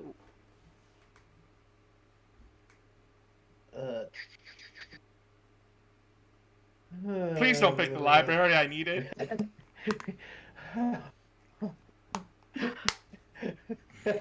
Daddy announcer needs the money. I need the money! Need the money. I need the money both in-game and real life, please!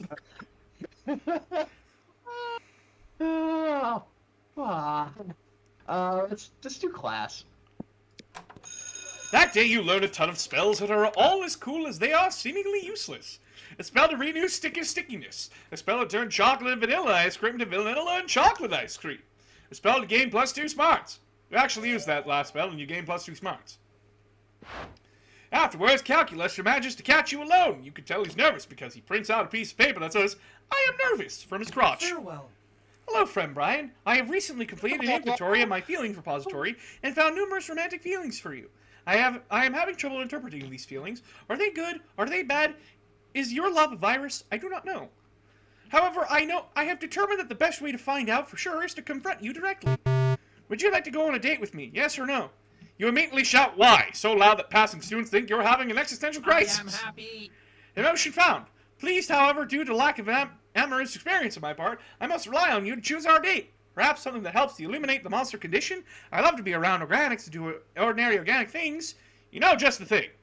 Let's read Heidegger's complete works of the nature of the monster condition by romantic candlelight. Let's go to the hospital and watch some people give birth. It's a classic activity, organic stew, and a killer icebreaker. Just the first one, because your smarts are high. Yeah, first one. You bust out the candles and you dog-eared copy of Monster Hygiene's Being in Time. Calculus loves every nanosecond of it, especially the part about how each monster is born as many monsters and dies a single one, or turns into a ghost or a mummy or something. You're on a roll, so you move on to the other monster philosophers, Ludwig Frankenstein, Mary Shelley Frederick Banshee. When you get to the part in Julian Halexi's transhumanism about how a Dracula with a robot arm is no longer a Dracula, but a robot Dracula, Calculus turns to you with love in his face. I have a deeper understanding than ever before of the monster condition. Perhaps you would like to replace some of your parts with robot parts. You could think of a lot of things you'd like to do with some robot parts right about now. You gain +2 smarts and creativity. Let's go. Frankie, where would you like to go? Hey, My God, your stats are fucking balanced. oh, but they're nowhere near 10. That just kind of scares me a bit. Let's go with fun again, because that's still really low. You'll be at 9 with that one because you only get +2. Yeah. Oh I'm well. just trying to keep them as level as possible right now. Party! That day during recess, you start a half-hour raid that goes full crazy. You spot Juan, the small magical Latino cat who seems a bit sad. He explains to you that he's worried people are so used to calling him Juan, the small magical Latino cat, that now everyone defines him only by his size, magicality, ethnicity, and species. He's more than that. You correct him. You don't see him in such simplistic terms and convenient definitions. It's just that there are around 23 other different Juans in the school, so adding all that to his name is quite necessary. You tell him never forget about him, and the crazy adventures you both lived together in Monster Prom's prequel, Monster Middle School. I'd buy that for $1. You have a great time in remembering those crazy stories. You gain +2 fun. Life is good. You're a successful trendsetter that has moved monster kind forward to a more corpse-friendly society. Or it would be good if you weren't about to crash into 3 biggest enemies of progress and inclusiveness. Wolfpack is here. Haha! Are you carrying a corpse? What a lame loser. Corpses are dumb. We're taking your corpse so we can make fun of it. The bigots! Prepare to die. Hey, corpse, give it to me. I want its loot. Also, you're a monster, right? Prepare to die. The haters! Greetings, my love. Oh, hey, it's the prince. Not him. It's me, the interdimensional prince. I'm here in your dimension to marry some cute high schoolers. Oh, What in the Sailor Moon Uta the fuck is that guy? Can't play this game without him showing up. he's the interdimensional prince. Don't you know? He runs his own game show so that way he can marry underage kids. And Damien LeVay, who is of age. Is it some kind of dry, skinny, funky, smelly high schooler? Can I marry it? And, the interdimensional prince! Let's settle it with the creeps. Or whatever, this dude isn't good news for sure. This can't be good. You're surrounded by jerks. It's time to fight for your corpse and for more inclusive and corpse-friendly society. But how? No, you're woke enough to acknowledge your corpse doesn't need a chitinous and shining armor to protect it. It can protect itself! Love is always the answer! Wink. Oh, dear Lord.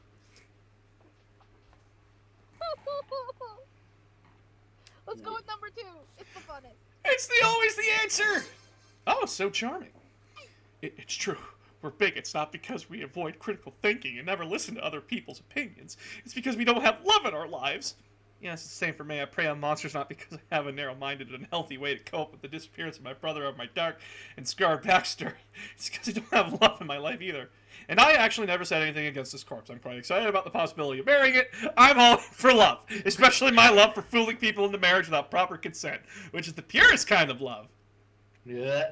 I hate him. I hate him so much. We all hate him. Now that you think about it, understanding and managing these people's deep issues might be more complex than just recurring to love. But who cares? You just want to save your corpse, so love will suffice for now. Problem is, who exactly would want to date these people? Luckily, you always carry some extra corpses with you. Where are you getting these corpses? Who will never be offended by constant bigotry and sexism? A corpse!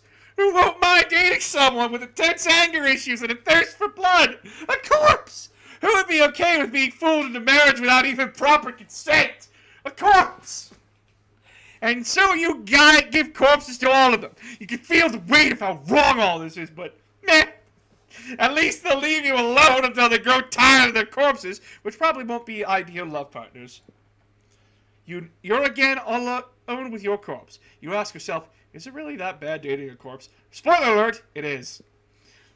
But you're starting to form a really nice bond with your corpse. You feel you have a very special connection. Is this what some might call love? Or is it just you hallucinating due to continuous inhalation of many unhealthy fumes the corpse is releasing as it slowly decomposes? Hard to tell. Only sure thing is that you gain +2 fun and +1 charm. Let's do this! Hey, you broke 10! Yay! Library! That day you spent some time on the library's PC, playing some good old online poker. Gambling seems like a stupid and dangerous decision, but who cares? The time is paid off, so fuck it! +2 money.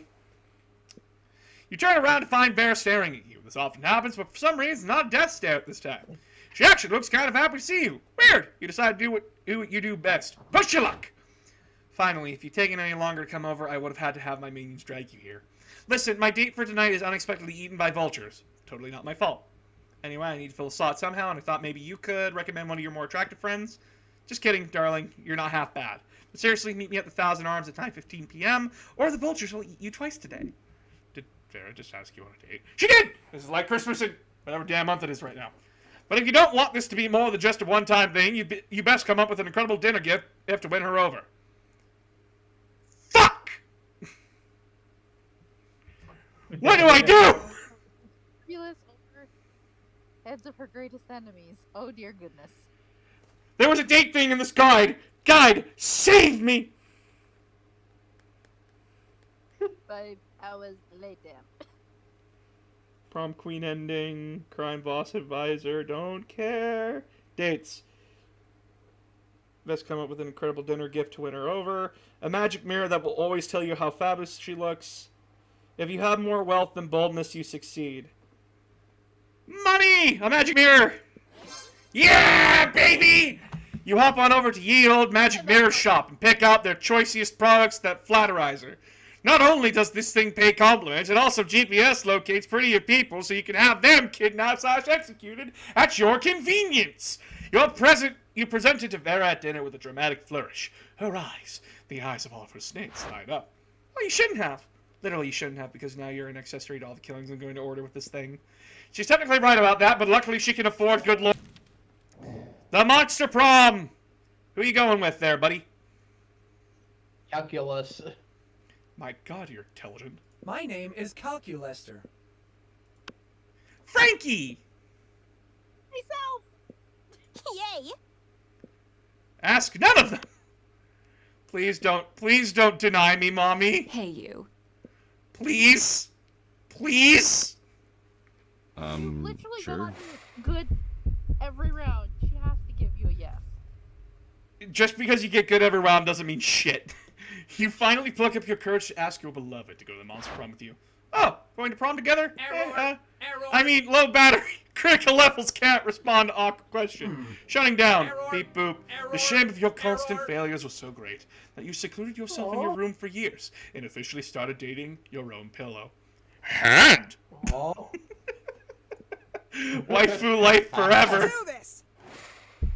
You finally pluck up your courage and ask your beloved to the Monster Prom with you. Prom together? No! Fuck!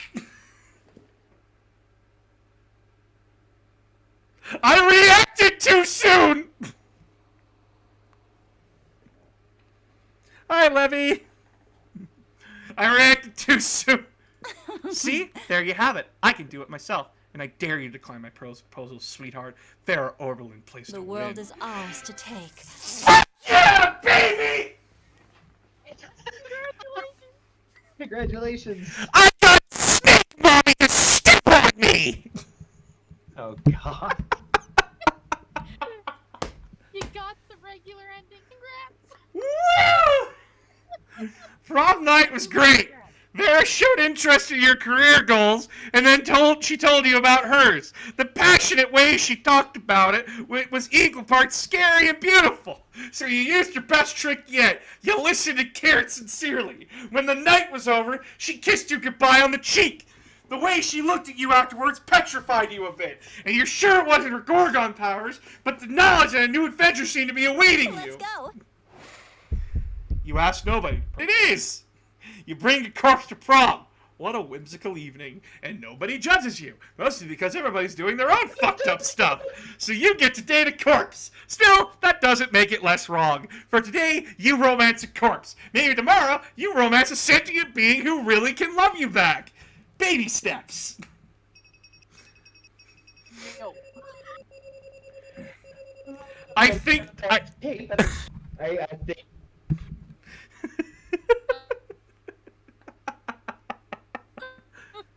Best at actually learning something in school. Calculus, best Lambert computer ever. Word for that. Funny/horrible. Those 2 weeks were maybe the most epic and absurd week of our lives. After the monster prom, we kept on living our lives, falling in love, battling for friendships, learning about who we were and who we could be. And you know what? It was wonderful. Vera built the Oberlin Empire into endless greatness. They own a shameless number of companies. It's known that they're also into lots of sketchy shit. But no one does anything about it. I mean, who the hell would try to stop Vera? Calculus went to the Robo University and majored in mecha robotics. He's now 250 feet tall and fights against weird giant creatures protecting Tokyo 3. Zoe dedicated the next several years to writing her most ambitious fanfic ever. It's focused on the struggles of Shaggy.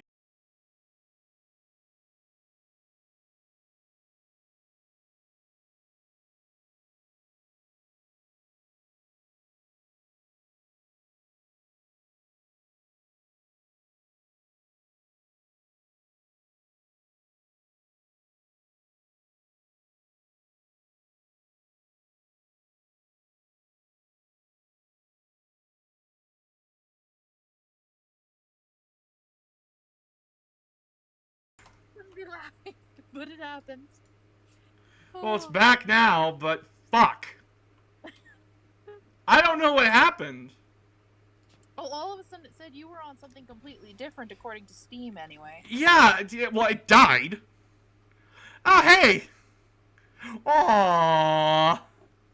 That's an adorable picture to end on. Okay, sorry about that, guys, but luckily it only died at the end. I mean, fuck me, right?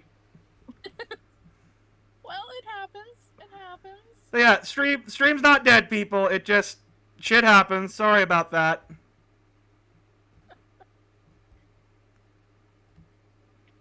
Ah, fuck. Oh, that sucks, dick. Yeah. Shit. You got 0. Ah. That's gonna fuck with my numbers, anyway.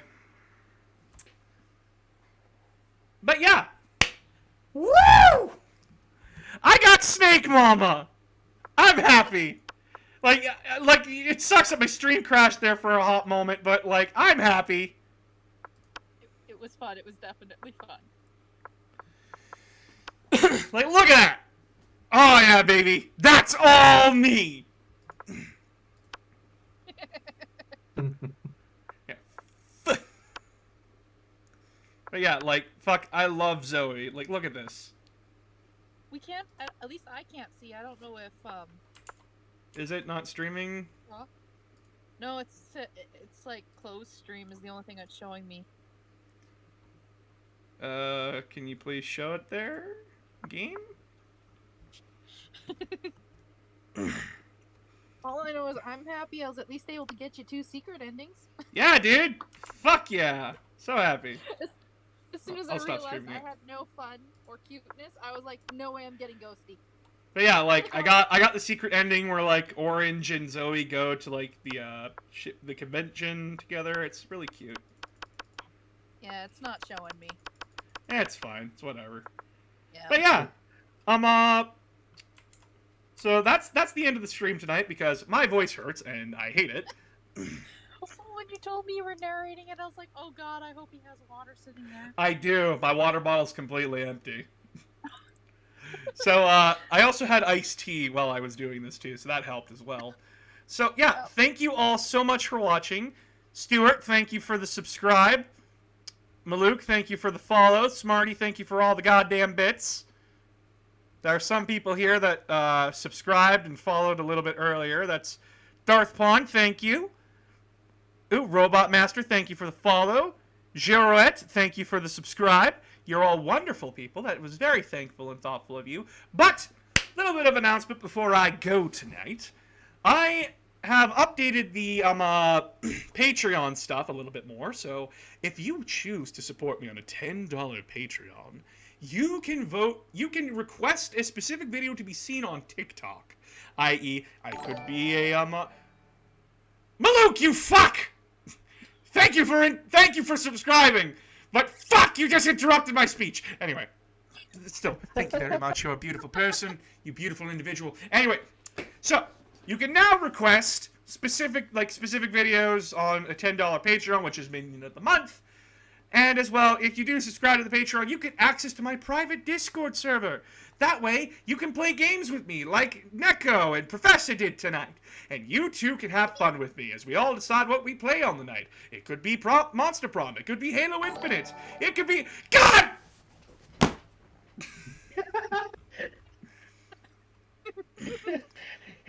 Farmer, I saw that, you bastard! Anyway. But yeah, so anyway. Yay, angering boss. Fuck you. But yeah, we get to play games together, we get to hang out, talk, all that kind of stuff. So yeah, please go subscribe to me on Patreon, because you'll be helping me, because I am financially not stable right now. Please, God help.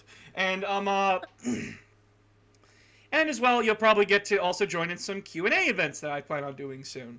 So, thank you all so much for watching. You were all wonderful people. I'm sorry that the stream crashed. My internet is unreliable as fuck. Anyway, you all have a wonderful night. Happy Thanksgiving, my American followers. I'm jealous of you all because you all get stuffing. I don't. And please be safe out there.